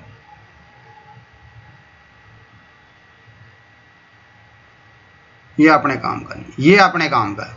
निम्नलिखित में से आपको बताना है कौन सी नदी कामधेनु नदी के नाम से भी जानते हैं? कामधेनु, बारहमासी, अलग अलग नामों से जाना जाता है। कामधेनु भी इसको बोलते हैं, बारहमासी भी बोलते हैं, चर्मणवती नदी भी इसको बोला जाता है मित्रों। तो ये है चंबल नदी का नाम कामधेनु। क्या नाम है? कामधेनु। अगला प्रश्न आपके लिए ये लीजिए, निम्नलिखित जिलों में से कौन सा एक राजस्थान में गन्ने का सबसे उत्पादक जिला है? गन्ना सबसे ज्यादा उत्पादन कहाँ होता है? पता है आपको? गंगा बूंदी में भी होता है। ऐसे मत सोच लेना कि सर बूंदी लगा दी, क्या बूंदी लगाओगे आप? ऐसे एग्जामिनर लगाएगा ऐसे, इसलिए आपको लगाना है गंगानगर, आप लगाओगे ऐसे, एग्जामिनर भी लगाएगा ऐसे। समझ गए? चलो ये रहा अगला क्वेश्चन। रेड क्लिफ रेखा राजस्थान में विस्तार है। रेड क्लिफ रेखा ये अपना जैसे कि राजस्थान है, ये प्यारा सा, तो यहाँ से लेकर के यहाँ तक, यहाँ बाड़मेर है, इधर गंगानगर है, इसको क्या बोलते हैं? रेड क्लिफ रेखा। पाकिस्तान की जो सीमा है ना उसको रेड क्लिफ रेखा बोलते हैं। शुरू कहाँ से होती है रेड क्लिफ रेखा? सर हिंदूमल कोट, सही है, हाँ यहाँ से तो होती है। सर हिंदूमल कोट यहाँ भी दिख रहा है, ये भी सही है। सर यहाँ तो कोणा गांव दिख रहा है, कोई मतलब ही नहीं है। यहाँ पर भी कोणा गांव दिख रहा है, कोई मतलब नहीं है। तो हिंदूमल कोट गंगानगर से लेकर बांकासर बाड़मेर तक है, ये बात सत्य है। शाहगढ़ जालौर, ये भी गलत है। तो जवाब क्या हो जाएगा अपना? हिंदूमल कोट से लेकर, हिंदूमल कोट गंगानगर से लेकर बांकासर बाड़मेर तक दोस्तों रेड क्लिफ रेखा का विस्तार है, याद कर लेना। अगला प्रश्न आपके लिए क्वेश्चन है, राजस्थान का देशांतरीय विस्तार। अक्षांशीय विस्तार नहीं पूछ रहा हूं मैं, देशांतरीय विस्तार पूछ रहा हूं। देशांतरीय विस्तार कितना होता है बताओ फटाफट? 69 डिग्री। 69 डिग्री क्या होता है? पश्चिम होता है, पूर्व होता है? यहाँ पश्चिम भी लिख रखा है, पूर्व भी लिख रखा है, कंफ्यूजन कर दिया। पश्चिम नहीं होता है। जहां जहां पश्चिम दिख रहा है सारे क्वेश्चन को डिलीट कर दो, उसको आंसर को। यहाँ पश्चिम दिख रहा है, पश्चिम होता ही नहीं है। यहाँ पश्चिम दिख रहा है, होता ही नहीं। आपको कुछ आता हो या नहीं आता हो, आपको वैल्यू याद हो कि नहीं हो, उससे कोई मतलब नहीं है, कोई फर्क नहीं पड़ रहा है इस क्वेश्चन में। फर्क इतना पड़ रहा है, आपको नॉलेज होना चाहिए, कॉमन सेंस होना चाहिए, थोड़ा सा दिमाग होना चाहिए, ज्यादा दिमाग का काम भी नहीं है। यहाँ पश्चिम लिख रखा है मतलब गलत है, यहाँ पश्चिम लिख रखा है मतलब गलत है। यदि देशांतरीय होता और वहां उत्तर के अलावा उत्तर भी लिख रहा होता, कुछ भी लिखा होता, यदि अक्षांश से पूछते उत्तर के अलावा पीछे कुछ भी लिख रहा हो तो गलत होता, केवल उत्तर सही होता। जैसे यहाँ पर लिखा होना देशांतरीय मतलब पूर्व लिखा, पूर्व भी लिखा होना चाहिए, पीछे आप पूर्व लिखा होना चाहिए। तो याद रखो 69 डिग्री 30 मिनट से 78 डिग्री 17 मिनट पूर्वी देशांतर तक जो है विस्तार है हमारे राजस्थान का देशांतरीय। कुल कितना विस्तार है, ऐसा भी क्वेश्चन आ जाता है कि इनका जो अंतर है वो कितना है, देशांतरीय विस्तार कुल कितना है। तो याद रखना 8 डिग्री 47 मिनट है। कितना? 8 डिग्री 47 मिनट। ये भी नोट डाउन कर लेना, आप लिख लेना, कई नोट्स में क्वेश्चन आ जाता है। सर अक्षांशीय विस्तार कितना है, थोड़ा सा वो भी लिख दो तो हमारे को आसानी हो जाए। तो याद रखना अक्षांशीय विस्तार है 23 डिग्री 3 मिनट उत्तरी अक्षांश से लेकर आपको याद रखना है 30 डिग्री 12 मिनट उत्तरी अक्षांश। ऐसे लिखा करो ना, अच्छे से लिखा करो। 23 डिग्री 3 मिनट इस वाला। और ये इनका विस्तार कितना है, ये भी क्वेश्चन आ जाता है। तो 7 डिग्री 9 मिनट, 7 डिग्री 9 मिनट इसका क्या है, विस्तार है, याद रखना कुल। अगला प्रश्न, शेर पर्वत चोटी की ऊंचाई कितनी? आपको पता है सबसे ऊंची चोटी का नाम है गुरु शिखर, उसकी 1727 मीटर क्या है ऊंचाई है। ये पहले नंबर की है गुरु शिखर। दूसरे नंबर की आती है शेर जिसकी 1597 मीटर ऊंचाई है। दूसरे नंबर की है ये। तो 1597 कहाँ दिख रहा है, ये दिख रहा है 1597 मीटर है आपकी शेर। ये जो है राजस्थान की दूसरी सबसे ऊंची चोटी है शेर। चलो अगला प्रश्न, राजस्थान के निम्न जिलों में से कौन से एक जिले में अरावली पहाड़ियों का विस्तार नहीं है? किसका? अरावली पहाड़ियों का विस्तार नहीं है, यह आपको बताना है। सीकर में भी है, झुंझुनू में भी है, अलवर में भी है, परंतु जालौर में दोस्तों क्या है आपके दोस्तों इसका विस्तार नहीं है अरावली पहाड़ियों का। चलो अगला प्रश्न, फुलवारी की नाल स्थित है। फुलवारी की नाल कहां पर है? फुलवारी की नाल पड़ती है दोस्तों आपके उदयपुर में। कहां पर? उदयपुर में है फुलवारी की नाल। कहां पर है मित्रों? फुलवारी की नाल उदयपुर में है। नेक्स्ट क्वेश्चन, निम्नलिखित में से कौन सा युग्म सही सुमेलित नहीं है? कौन सा युग्म है मित्रों जो सही सुमेलित नहीं है? तो आपको पता है गग्गर नदी को दोस्तों मर्त नदी बोलते हैं, आपको पता होगा। गग्गर नदी दोस्तों हनुमानगढ़ और श्री गंगानगर में, ये फोर्ट अब्बास पाकिस्तान तक जाती है। उसके अलावा बोराट क्या है, एक प्रकार का पठार है। शेर आपको पता है अरावली की एक चोटी है, परंतु नागपानी क्या है अरावली की दर्रा नहीं है। नागपानी जो है एक क्या है दोस्तों पहाड़ी है। क्या है? पहाड़ी है। नागपानी क्या है? पहाड़ी है, अरावली की दर्रा नहीं है, याद रख लेना। तो दोस्तों अपन ने कितने सारे क्वेश्चन कर लिए अभी आपने देखा ही होगा। 1 घंटा और 4 मिनट हो गए अपन को क्लास लेते हुए। दोस्तों अब आप लोगों से मेरा एक निवेदन है, आप लोगों से मैं एक आग्रह करूंगा कि आप क्लास को शेयर कर दें। एक बार सभी विद्यार्थी शेयर करेंगे, मैं थोड़ा सा आपको टाइम दे रहा हूं, 2 सेकंड का टाइम मिल रहा है, फटाफट शेयर करके आओ क्लास को, व्हाट्सएप स्टेटस लगा के आओ आज, और मुझे स्क्रीनशॉट सेंड करना मेरे नंबरों पे कि सर हमने व्हाट्सएप स्टेटस लगा दिया। फटाफट करो ये काम जल्दी, व्हाट्सएप स्टेटस लगा दो फटाफट। मैं नंबर दूंगा, मेरे नंबर लिख लो, चलो मेरे 80 58 59 87 08, ये मेरा मोबाइल नंबर है, लिख लो फटाफट।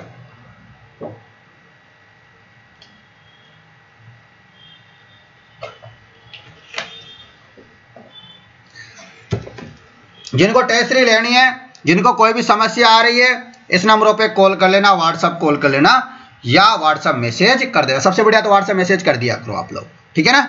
चलो कर दिया शेयर आप लोगों ने, मुझे विश्वास है ना। 4-5 बच्चा देख रहा हूँ वो नहीं कर रहे हैं शेयर, वो लाइक भी नहीं कर रहे हैं आजकल, पता नहीं क्या हो रहा है उनको।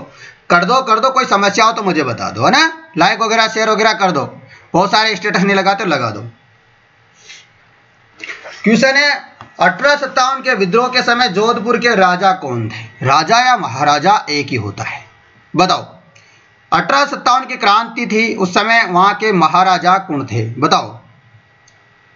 तो आपको पता है दोस्तों कौन थे? महाराजा तख्त सिंह थे। 1857 के विद्रोह के समय जोधपुर के जो महाराजा थे वह कौन थे? तख्त सिंह थे। जयपुर के कौन थे? जयपुर के कौन थे मित्रों? जयपुर के थे राम सिंह दित्ते। जयपुर के कौन थे? राम सिंह दित्ते जो है जयपुर के थे। यदि आपसे पूछ ले सर उदयपुर के कौन थे, तो उदयपुर के थे सौरभ सिंह। आपसे पूछ ले भरतपुर के कौन थे, तो जसवंत सिंह। कोटा के भी राम सिंह, याद रख लेना। इतनी जगह का याद रख लोगे काम हो जाएगा। अगला प्रश्न, निम्नलिखित में से कौन जो है निरंजनी संप्रदाय के संस्थापक है? निरंजनी संप्रदाय के संस्था, बहुत से बच्चे देख रहे हैं कि सर निरंजनी इधर दिख रहा है, क्या लगा दें? आप बहुत सारे लगाएंगे, मुझे पता है 90% बच्चे लगाएंगे जो नहीं पढ़े मेरे से। वो क्या लगाएंगे? ऐसे एग्जाम लगेगा, ऐसे आपको नंबर कट जाएंगे 1/3, मतलब माइनस में हो जाएंगे। अपन को ऐसा नहीं करना है। कैसा करना है फिर? डेली क्लास लेनी है भाई साहब, रोजाना क्लास लेनी है। रोजाना क्लास लोगे तो ज्ञान मिलेगा, और ज्ञान मिलेगा तो सिलेक्शन मिलेगा। अब इसके संस्थापक कौन है? सर निरंजन नाथ, हम तो सोच रहे थे ऐसा ही होता है, आजकल ऐसा नहीं होता। और ऐसे क्वेश्चन आते हैं कंफ्यूजन करने वाले। निरंजनी संप्रदाय के संस्थापक कौन है, बताओ फटाफट। बहुत सारे बच्चे बता रहे हैं सर संत हरिदास जी। निरंजनी संप्रदाय के संस्थापक है संत हरिदास जी, और इनके जो उपदेश है वह किसमें संग्रहित किए गए हैं? मंत्र राज प्रकाश, या इसको बोलते हैं हरिदास जी की वाणी, इसमें लिखे हुए हैं इनके। ठीक है, याद रख लोगे। इनके जो अनुयायी है वो 2 प्रकार का काम करते हैं, 2 प्रकार के होते हैं। एक निहंग होते हैं। निहंग क्या करते हैं? खाकी रंग की गूदड़ी डाल करके रखते हैं। निहंग होते हैं वो खाकी रंग की एक गूदड़ी आती है उसको डाल के रखते हैं। एक होते हैं घरबारी वाले, कौन सा? घर गृहस्थी वाले रहते हैं। ये भी आप याद रखना, 2 प्रकार के होते हैं। अगला प्रश्न आपके लिए ये रहा, निम्नलिखित में से कौन सा जो है बताना है आपको, निम्नलिखित में से कौन सा जो काल है, मतलब समय है, वो कालीबंगा सभ्यता से संबंधित है। समय, टाइम, ये कालीबंगा से संबंधित है, आपको बताना है कौन सा समय है जो कालीबंगा से संबंधित है। तो कालीबंगा का समय है 2500 ईसा पूर्व से 1500 ईसा पूर्व, 2500 ईसा पूर्व से 1500 ईसा पूर्व। और कालीबंगा सभ्यता कहां पर है आपको याद रखना है? हनुमानगढ़ में। कौन सा गढ़ में है? हनुमानगढ़। हनुमानगढ़ जिले में आपको याद रखना है। रख लोगे याद? चलो ये रहा अगला प्रश्न आपके लिए, लो दिखने दो। जयपुर का कौन सा शासक 3 मुगल बादशाह जहांगीर, शाहजहां, औरंगजेब की सेवा की और क्या पाई? मेवा पाई। देखो मैं बहुत बार बताता हूं कि जयपुर के एक शासक थे, उन्होंने बहुत सेवा करी और मौज पाई। क्या करा? सेवा करी। किस किस की सेवा करी जयपुर के शासक ने? जहांगीर की सेवा करी। शाहजहां की करी, औरंगजेब की सेवा करी।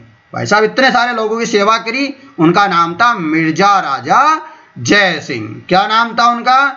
मिर्जा राजा जय सिंह। इन्होंने जहांगीर, शाहजहां और औरंगजेब, इन्हीं तीनों मुगल बादशाहों की क्या की थी? सेवा करी थी। चलो अगला प्रश्न है, किस समाचार पत्र के माध्यम से विजय सिंह पथिक ने बिजोलिया किसान आंदोलन को भारत भर में चर्चित बनाया? यानी कि विजय सिंह पथिक थे। विजय सिंह पथिक का ओरिजिनल नाम क्या था? इनका ओरिजिनल नाम था भूप सिंह। कौन से सिंह? भूप सिंह गुज्जर। क्या नाम था? भूप सिंह गुज्जर नाम था विजय सिंह पथिक का। दोस्तों बिजोलिया किसान आंदोलन में भारत भर में चर्चित बनाया। इन्होंने एक समाचार पत्र प्रकाशित करवाया। किससे? प्रताप से। प्रताप समाचार पत्र का प्रकाशन करवाया। किससे? गणेश क्या था? गणेश शंकर विद्यार्थी। इसके संपादक कौन थे? प्रताप समाचार के गणेश शंकर विद्यार्थी। और ये कहां से प्रकाशित होता था? तो ये प्रकाशित होता था कानपुर से। कौन सा पुर से? कानपुर यूपी से। कानपुर यूपी से प्रकाशित होता था। याद रख लेना। हो गया इतनी सारी बातें याद। अब कुछ और चाहिए तो चलो अगला प्रश्न में चलते हैं। ये रहा, किस प्रसिद्ध मांड गायिका को कला के क्षेत्र में योगदान के लिए 1982 में पद्मश्री पुरस्कार दिया गया? तो 1982 में पद्मश्री पुरस्कार किसको मिला बताओ? तो याद रखना अल्लाह जिलाई बाई को। अल्लाह जिलाई बाई को दोस्तों क्या मिला था? 1982 में पद्मश्री पुरस्कार मिला था मांड गायिका के लिए। किसके लिए? मांड गायिका के लिए दोस्तों इनको 1982 में पुरस्कार मिला। अल्लाह जिलाई बाई का संबंध किससे है? कौन से जिले से इनका संबंध है? तो याद रखना इनका संबंध है बीकानेर से। कहां से संबंधित है इनका? बीकानेर से संबंधित है। आपको याद रखना है अल्लाह जिलाई बाई का। अगला प्रश्न ये रहा, निम्न में से कौन सा लोक नृत्य होली पर नहीं किया जाता?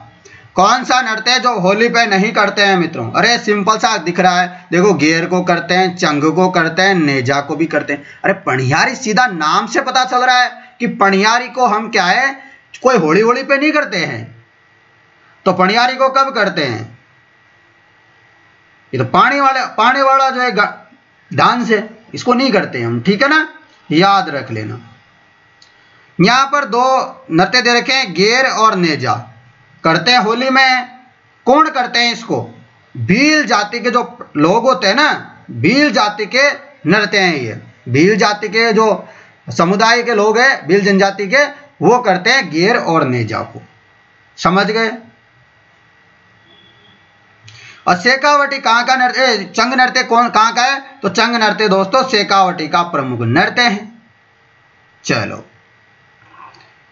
प्रश्न है आपका अगला कि कौन सा युग्म जो है गलत सुमेलित है? कौन सा है जो गलत है आपको बताना है। पापू जी का संबंध कोलू गांव से है। पापू जी का संबंध कहां से? कोलू से। तेजा जी का संबंध खरनाल से है। रामदेव जी का संबंध रामदेवरा से है। मल्लीनाथ जी का गागरोन से है क्या? नहीं है, पीपा जी का है यहां से। तो बताओ, मल्लीनाथ जी का संबंध यहां से नहीं है। मल्लीनाथ जी का संबंध कहां से है फिर? मल्लीनाथ जी का संबंध है कहां से? तिलवाड़ा से। तिलवाड़ा बाड़मेर। कहां से संबंधित इनका? तिलवाड़ा बाड़मेर से संबंधित है मल्लीनाथ जी का।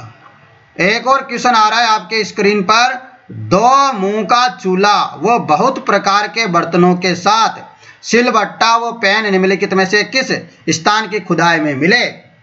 क्वेश्चन है, दो मुखड़े का तो क्या मिला? चूल्हा मिला। और बहुत प्रकार का अलग अलग प्रकार के यहाँ पर बर्तन मिल गए हमको। सिलबट्टा मिल गया, पेन मिल गया, यानी कि पढ़ने लिखने वाले आदमी थे। और वो ये कहां पर मिले? कौन सी खुदाई में मिले बताओ? तो ये मिले थे आहाड़। कहां मिले थे? आहाड़। आहाड़ कहां पर है? आहाड़ है आपके उदयपुर में। कहां पर पड़ता है आहाड़? उदयपुर। बनास नदी के किनारे। कौन सी नदी? बनास नदी के किनारे। इतनी बात भी याद कर लो। अब थोड़ी बात और याद कर लो यार, इतना सा कि क्या ही डर रहे हो। आहाड़ के बारे में कुछ याद रखो। आहाड़ को अन्य नामों से जाना जाता है, जैसे आहाड़ के अन्य नाम है आगाटपुर, आगाट दुर्ग, ताम्रवती नगर। क्या, ध्यान से सुनना, अहाड़ के अन्य नाम आगाटपुर, आगाट दुर्ग, ताम्रवती नगरी। समझगा? ये कौन कौन सी नदी के किनारे? ऑप्शन में कुछ भी आ सकता है इनमें से। वैसे तो बनास भी आंसर सही माना जाएगा।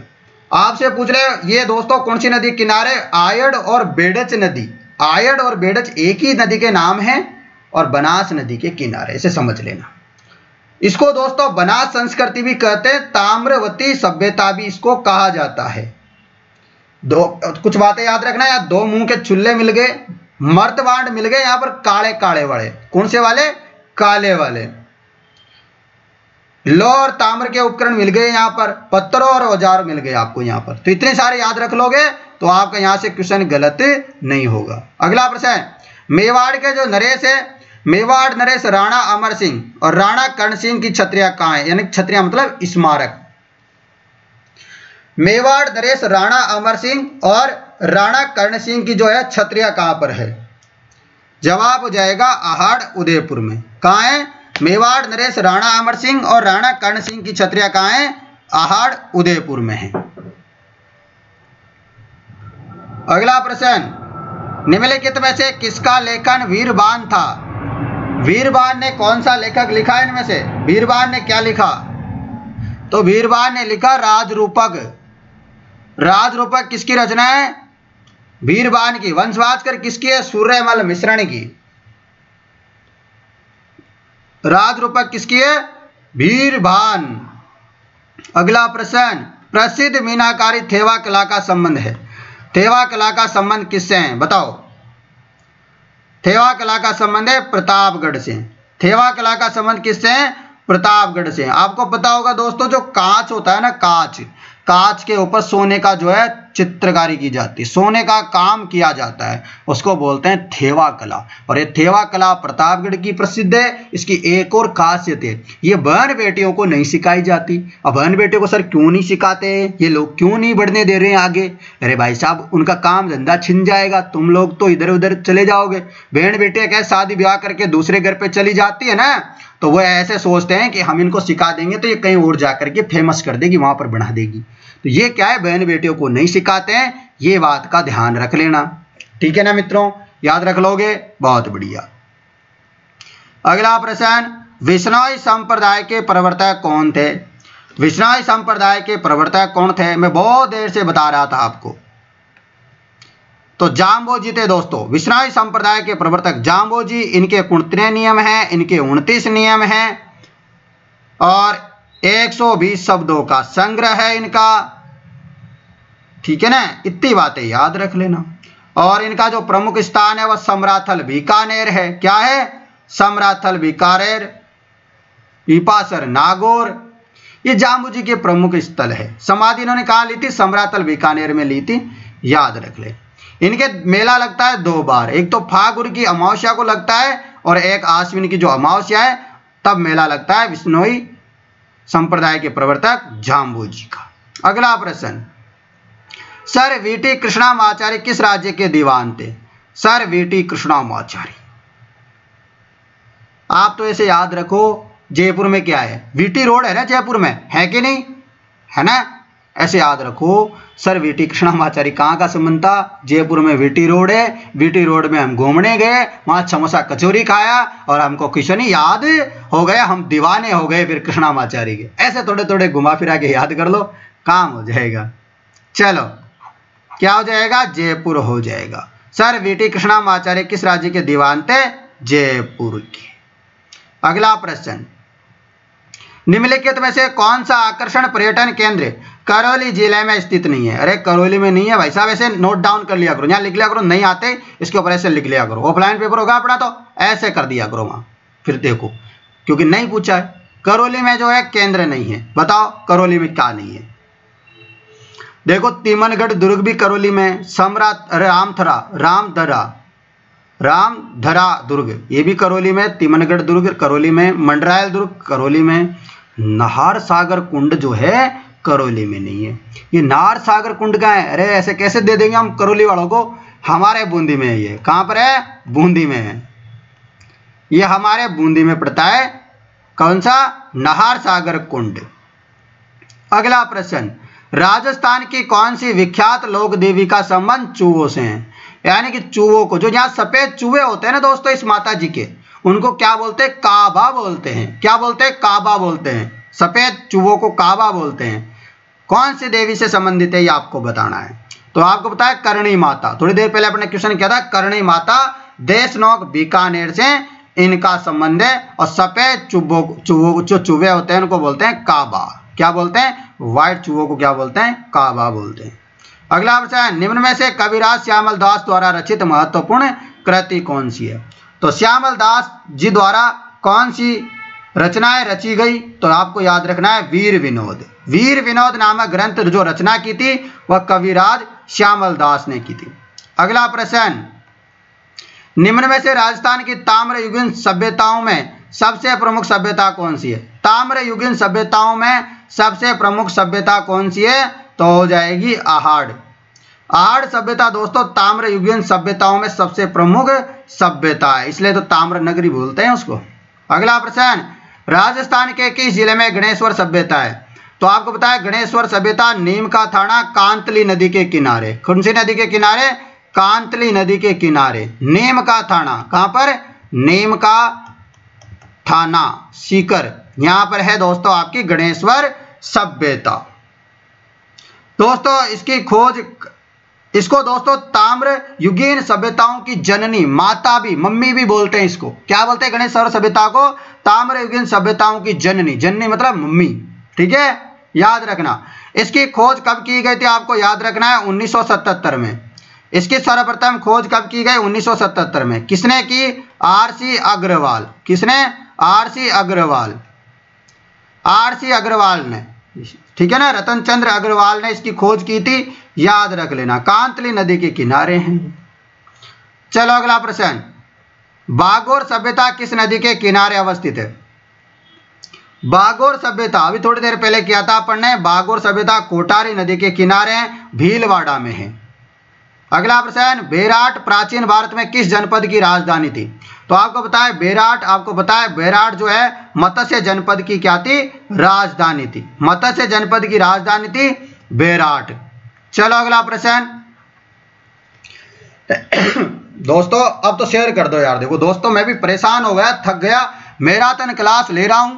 आप लोगों को एनर्जी मेरे में तभी आएगी भाई साहब, मैं तो बता रहा हूं आप लोगों को। मैं आप लोगों को 2-2, 3-3 घंटा तभी पढ़ा पाऊंगा जब आप लाइक, शेयर, सब्सक्राइब, कमेंट दबा करके करोगे। अब आप लोग भी कंजूस के जैसे करोगे, पैसा लग रहा है, ऐसा लग रहा है मेरे को तो, क्या आपको पता नहीं पैसे लग रहे हैं 2, 5, 10 हज़ार रुपये लाइक वाइक करने के। कर दिया करो, शेयर वेयर करो, व्हाट्सएप स्टेटस लगाओ, फेसबुक में शेयर करो, टेलीग्राम पे शेयर करो। शेयर वेयर क्यों नहीं करते हो आप लोग? करो फटाफट। कौन से महीने में तीज का त्योहार मनाया जाता है? और 6 तारीख और 7 तारीख की छुट्टी रहेगी यार, है ना, मैनेज कर लेना थोड़ा सा, पुरानी क्लासों को देख लेना। 8 तारीख को फिर बढ़िया क्लास लेंगे हिंदी की। कौन से महीने में तीज का त्योहार मनाया जाता है? तीज का त्योहार, तीज 2 बार मनाई जाती है, सावन में आती है, भादवा में आती है। सावन की जो तीज होती है वो जयपुर की प्रसिद्ध है, उसको बोलते हैं छोटी तीज। भादवा की जो तीज होती है उसको सातुड़ी तीज, बूढ़ी तीज, बड़ी तीज बोलते हैं, वो बूंदी की फेमस है, भादवा में आती है। तो यहाँ आ रहा है सावन। सावन में जो है छोटी तीज मनाई जाती है, श्रावण शुक्ल पक्ष की तृतीया को, जयपुर की प्रसिद्ध है, याद रख लेना। और बड़ी तीज भादवा की कृष्ण तृतीया को आती है, बूंदी की प्रसिद्ध है बड़ी तीज। अगला प्रश्न आपके लिए, धौलागढ़ देवी का मेला राजस्थान में कहां पर लगता है? धौलागढ़ देवी का मेला कहां लगता है? धौलागढ़ देवी का मेला लगता है अलवर में। कहां पर लगता है? धौलागढ़ देवी का मेला लगता है अलवर में। अगला प्रश्न, निम्न में से कौन सा वस्त्र राजस्थान में प्रतिष्ठा का सूचक है? मतलब अपनी आन बान शान का सूचक है, बताओ क्या हो जाएगा? जवाब हो जाएगा पगड़ी।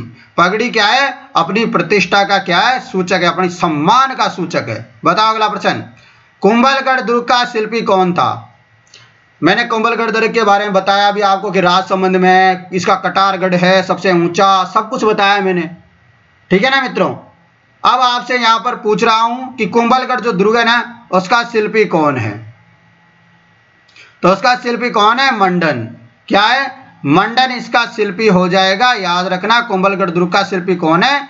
मंडन। अगला प्रश्न, तारकसी के आभूषण के लिए राजस्थान का कौन सा स्थान प्रसिद्ध है? बताइए फटाफट आप सभी विद्यार्थी कि तारकसी के आभूषण के लिए राजस्थान का कौन सा स्थान प्रसिद्ध है? तारकसी के लिए कौन सा स्थान प्रसिद्ध है? नाथ द्वारा। कौन सा द्वारा? नाथ द्वारा राजसमंद दोस्तों तारकसी के आभूषणों के लिए क्या है? प्रसिद्ध है। अगला प्रश्न, कोटा के किस शासक के काल में शिकार का चित्रण कोटा शैली का प्रतीक बना? कोटा के किस शासक के काल में जो यहाँ शिकार का जो चित्रण है ना मित्रों, ये कोटा शैली का क्या बन गया? प्रतीक बन गया। जवाब हो जाएगा राजा उम्मैद सिंह के काल। क्या हो जाएगा? राजा उम्मैद सिंह के काल में। आपको बताया जो महिला है वो एक महल के ऊपर खड़ी है जंगल में और एक तीर लेकर के वो शिकार करते हुए दृश्य को दिखाया गया है, तो ये आप लोग याद रखना। और एक और क्वेश्चन आता है, नाचता हुआ मोर, डांस करता हुआ जो मोर है वो कौन से चित्रशैली में दर्शाया गया है? याद रखना दोस्तों बूंदी शैली में। मोर तो सब में मिलेगा परंतु नाचता हुआ मोर केवल आपको बूंदी में मिलेगा। अगला प्रश्न, राजविलास की रचना किसने लिखी थी? राजविलास की रचना किसने लिखी थी? बताओ फटाफट। राजविलास की रचना किसने लिखी थी? तो कवि मान ने। किसने? कवि मान ने लिखी थी राजविलास रचना। राजविलास रचना किसने लिखी थी? कवि मान। कौन सा मान? कवि मान। क्या बात है दोस्तों, कवि मान। ठीक है, चलो अगला प्रश्न आप लोगों के लिए ये रहा, राजस्थान के पहले मानव विकास प्रतिवेदन 2002 का मुख्य विषय था। आपको बताना है कि राजस्थान के पहले मानव विकास प्रतिवेदन 2002 का मुख्य विषय था। जवाब क्या हो जाएगा? वैश्वीकरण के युग में स्थायी आजीविकाओं को बढ़ावा देना। अगला प्रश्न, पलाना जिस खनन के लिए जाना जाता है, पलाना जिस खनन के लिए जाना जाता है आपको बताना है। पलाना, पलाना बताओ। पलाना, पलाना हो गया, बरसिंहसर हो गया, केसर देसर हो गया, ये सब कहाँ है? बीकानेर में है। पलाना, बरसिंहसर, केसर देसर ये बीकानेर में है और एक कोयला के लिए प्रसिद्ध है। किसके लिए? कोयला के लिए। अगला प्रश्न, राजस्थान के किस जिले में टपुकड़ा औद्योगिक क्षेत्र स्थित है? टपुकड़ा औद्योगिक क्षेत्र कहाँ है? तो टपुकड़ा औद्योगिक क्षेत्र आपके पड़ जाएगा अलवर में। कहां पर? टपुकड़ा जो औद्योगिक क्षेत्र है मित्रों, टपुकड़ा, टपुकड़ा कहां है? अलवर में। टपुकड़ा औद्योगिक क्षेत्र आपके अलवर में है। चलो अगला प्रश्न, राजस्थान के किस जिले में लीलवाणी खान है? एक बार आया था दोस्तों पार्ले जी की जो है, कहां पर बनता है पार्ले जी? पार्ले जी बनता है नीमराणा अलवर में। राजस्थान के किस जिले में लीलवाणी खान स्थित है? लीलवाणी खान कहां पर है? बांसवाड़ा में। जो लीलवाणी जो है खान कहां पर है? बांसवाड़ा में। और लीलवाणी किसकी खान है? ये भी पूछ लिया जाए आपसे तो याद रखना मेघनीज की। किसकी है? मेघनीज की। लीलवाणी खान किसके पूछे? मेघनीज की। कहां पर है? बांसवाड़ा में है। ठीक है ना। चलो प्रश्न है अगला आपके लिए, राजस्थान के किस जिले में आकलवुड फॉसिल पार्क है? बहुत बार कर चुके हैं। आकलवुड फॉसिल पार्क आपके जैसलमेर में है। कहां पर है? जैसलमेर में मरु उद्यान, राष्ट्रीय मरु उद्यान में। बेलाडीला खान संबंधित है। बेलाडीला खान का संबंध है लौह अयस्क से। किससे? लौह अयस्क से संबंधित है बेलाडीला खान। किससे? लौह अयस्क से संबंधित है बेलाडीला खान, याद रखना। अगला प्रश्न, मंगला तेल क्षेत्र किस राज्य में स्थित है? मंगला, अरे मंगला उंगला जो भी है ना वो सब राजस्थान में। मंगला कहां पर है? बाड़मेर राजस्थान में। कहां पर है? कौन से जिले में? जिले की बात करें बाड़मेर, राज्य की बात करें राजस्थान। अगला प्रश्न, निम्नलिखित में से किस मवेशी की प्रजाति चोकला, मगरा, नाली? बताओ कौन सा मवेशी है जिसकी प्रजाति आपको याद रखना है चोकला, मगरा वो नाली है। चोकला, मगरा वो नाली है। किसकी? तो यह आपको याद रखना है भेड़ की जो है नस्ल है चोकला, चोकला, मगरा, नाली। तो दोस्तों अपन ने ये पूरी मैराथन क्लास कंप्लीट कर ली। अब अपन थोड़ा सा टेस्ट सीरीज के बारे में आपको बताएंगे। थोड़ा सा कुछ चीज़ों के बारे में आपको बताने वाला हूं, ध्यान से सुनना। ठीक है ना। सुनोगे ध्यान से?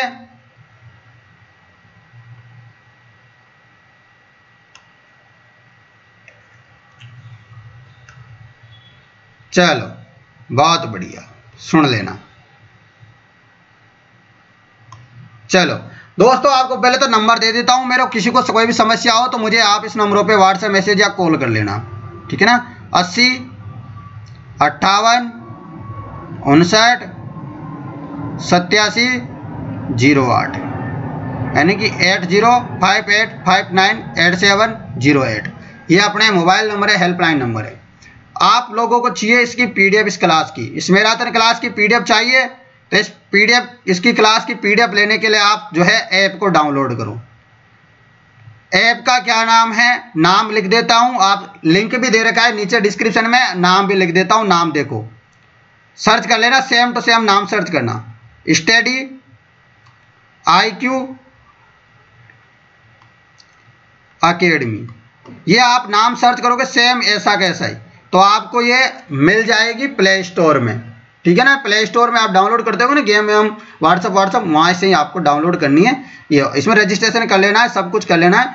फिर आपको ये पीडीएफ कहाँ मिलेगी, तो वहाँ पर लिखा होगा नोट्स। क्या लिखा होगा, 1 मिनट में देखता हूँ, मैं ध्यान से, मैं खुद ही भूल जाता हूँ। रुको 1 मिनट। आपने ये एप्लीकेशन डाउनलोड कर ली, टेस्ट सीरीज भी यहाँ ही मिलेगी आपको। यहाँ पे लिखा होगा दोस्तों, ये डाउनलोड कर लोगे, रजिस्ट्रेशन कर लोगे तो वहाँ लिखा होगा स्टडी मटेरियल। क्या लिखा होगा, स्टडी मटेरियल। स्टडी मटेरियल लिखा होगा, इस पर क्लिक करना जाके। जैसे इस पर क्लिक करोगे आपको बुक, नोट्स, ई बुक चीज़ें लिखी दिखेगी। आपको यहाँ पर बीच वाले में नोट्स में क्लिक करना है। क्या करोगे, नोट्स में। तो यहाँ पर आपको रोजाना की पीडीएफ मिल जाएगी और आज की पीडीएफ भी यहाँ पर मिल जाएगी फ्री में, ठीक है ना? अब टेस्ट सीरीज की बात कर लेते हैं। सर हमको टेस्ट सीरीज लेना है अभी, क्योंकि ऑफर चल रहा है। अभी 200 रुपये का छूट चल रही है। कितने रुपए की, 200 रुपये की छूट चल रही है। टेस्ट सीरीज लेने के लिए आप सबसे पहले ऐप को डाउनलोड करो, जैसा कि अभी मैंने बताया। डिस्क्रिप्शन में भी लिंक दे रखा है मैंने ऐप का डाउनलोड करने का, और नाम भी बता दिया। ऐप डाउनलोड करना, 200 रुपये का डिस्काउंट है। उसके बाद आपको रजिस्ट्रेशन कर देना है, अपना email ID, phone number, password में आप 1 2 3 4 कुछ भी लिख सकते हो, आपका नाम भी लिख सकते हो, ठीक है? ये कर लिया, फिर रजिस्ट्रेशन कर लिया, सब कर लिया, तो आपको क्लिक करना है। उसके बाद किसमें, टेस्ट सीरीज में। टेस्ट सीरीज वाला जो ऑप्शन है उसमें क्लिक करना है। जैसे टेस्ट सीरीज में क्लिक करोगे आपको ऊपर ही ऊपर लिखा दिखा मिलेगा राजस्थान 4th क्लास भर्ती, उस पर क्लिक करना। राजस्थान 4th क्लास भर्ती पे आपको क्लिक कर दिया। क्लिक करना ही नहीं है, मतलब उसमें आपको दिख गया, लिखा दिख गया, 4th क्लास भर्ती लिखा दिख गया। वहां पे लिखा होगा आपके लिए फिर बाय नाउ, बाय नाउ लिखा होगा, इस पर क्लिक करना। इसमें क्लिक करोगे जैसे आपको 500 रुपये लिखे मिलेंगे वहां पर, 500 रुपये, परंतु आपको 500 रुपये तो लगाने नहीं है, अभी डिस्काउंट चल रहा है। तो वहां पर एक और लिखा चीज दिखेगी, मिलेगी आपको, apply code, apply coupon code, उस पर क्लिक करना। वहां पे लिखना आप लोग, फिर क्या लिखोगे वहां पर, आपको 200 रुपये का डिस्काउंट चाहिए ना, तो ये लिख देना स्टडी 200, स्पेस नहीं देना, सेम टू सेम ऐसे कैसे लिख देना है। स्टडी 200 लिखते ही आपको वहां पर दिख जाएगा 3, फिर आपको इसके सामने लिखा मिलेगा अप्लाई। क्या लिखा मिलेगा, अप्लाई। इस अप्लाई पे क्या करना, क्लिक करना। जैसे अप्लाई पे क्लिक करोगे यहाँ पर आपको नीचे 300 रुपये लिखा मिलेगा और आपको लिखा मिलेगा पे। क्या लिखा मिलेगा, पे। आप गूगल पे, फोन पे, किसी के माध्यम से आप पे कर देना। आपके पास फिर जो है, जिसे पे कर दोगे टेस्ट सीरीज आपके पास आ जाएगी। टॉपिक वाइज सब कुछ तरीके से आप जो है पूरी टेस्ट सीरीज लगा सकते हो। दोस्तों टेस्ट सीरीज में आपको बता दूं लगभग 150 टेस्ट है, 150, जिसमें टॉपिक वाइज भी है, सब्जेक्ट वाइज भी है, प्लस फुल लेंथ टेस्ट भी है। देखो इतना सारा मामला है, मतलब भरपूर आनंद ही है, आनंद है। आशा करता हूं दोस्तों ये सारी जो मैंने मैराथन क्लास लिया आप लोगों के लिए इतनी मेहनत करी है। और दोस्तों प्ले स्टोर में से जब एप्लीकेशन डाउनलोड करोगे तो आप 5 स्टार दे देना, वहां पर आता है ना 5 स्टार देने का, तो 5 स्टार दे देना और प्यारा सा कमेंट लिख देना कि टेस्ट सीरीज कैसे लग रही है, हमारी क्लासें कैसी लग रही है। तो एक बार एप्लीकेशन डाउनलोड करके ये काम जरूर कर दिया करो, इसका कोई पैसा नहीं लगता है। तो आशा करता हूं दोस्तों हमारी क्लास आप लोगों को पसंद आ रही होगी। पसंद आ रही है तो आप इस वीडियो को फटाफट से शेयर कर दो। धन्यवाद मित्रों, जय हिंद दोस्तों।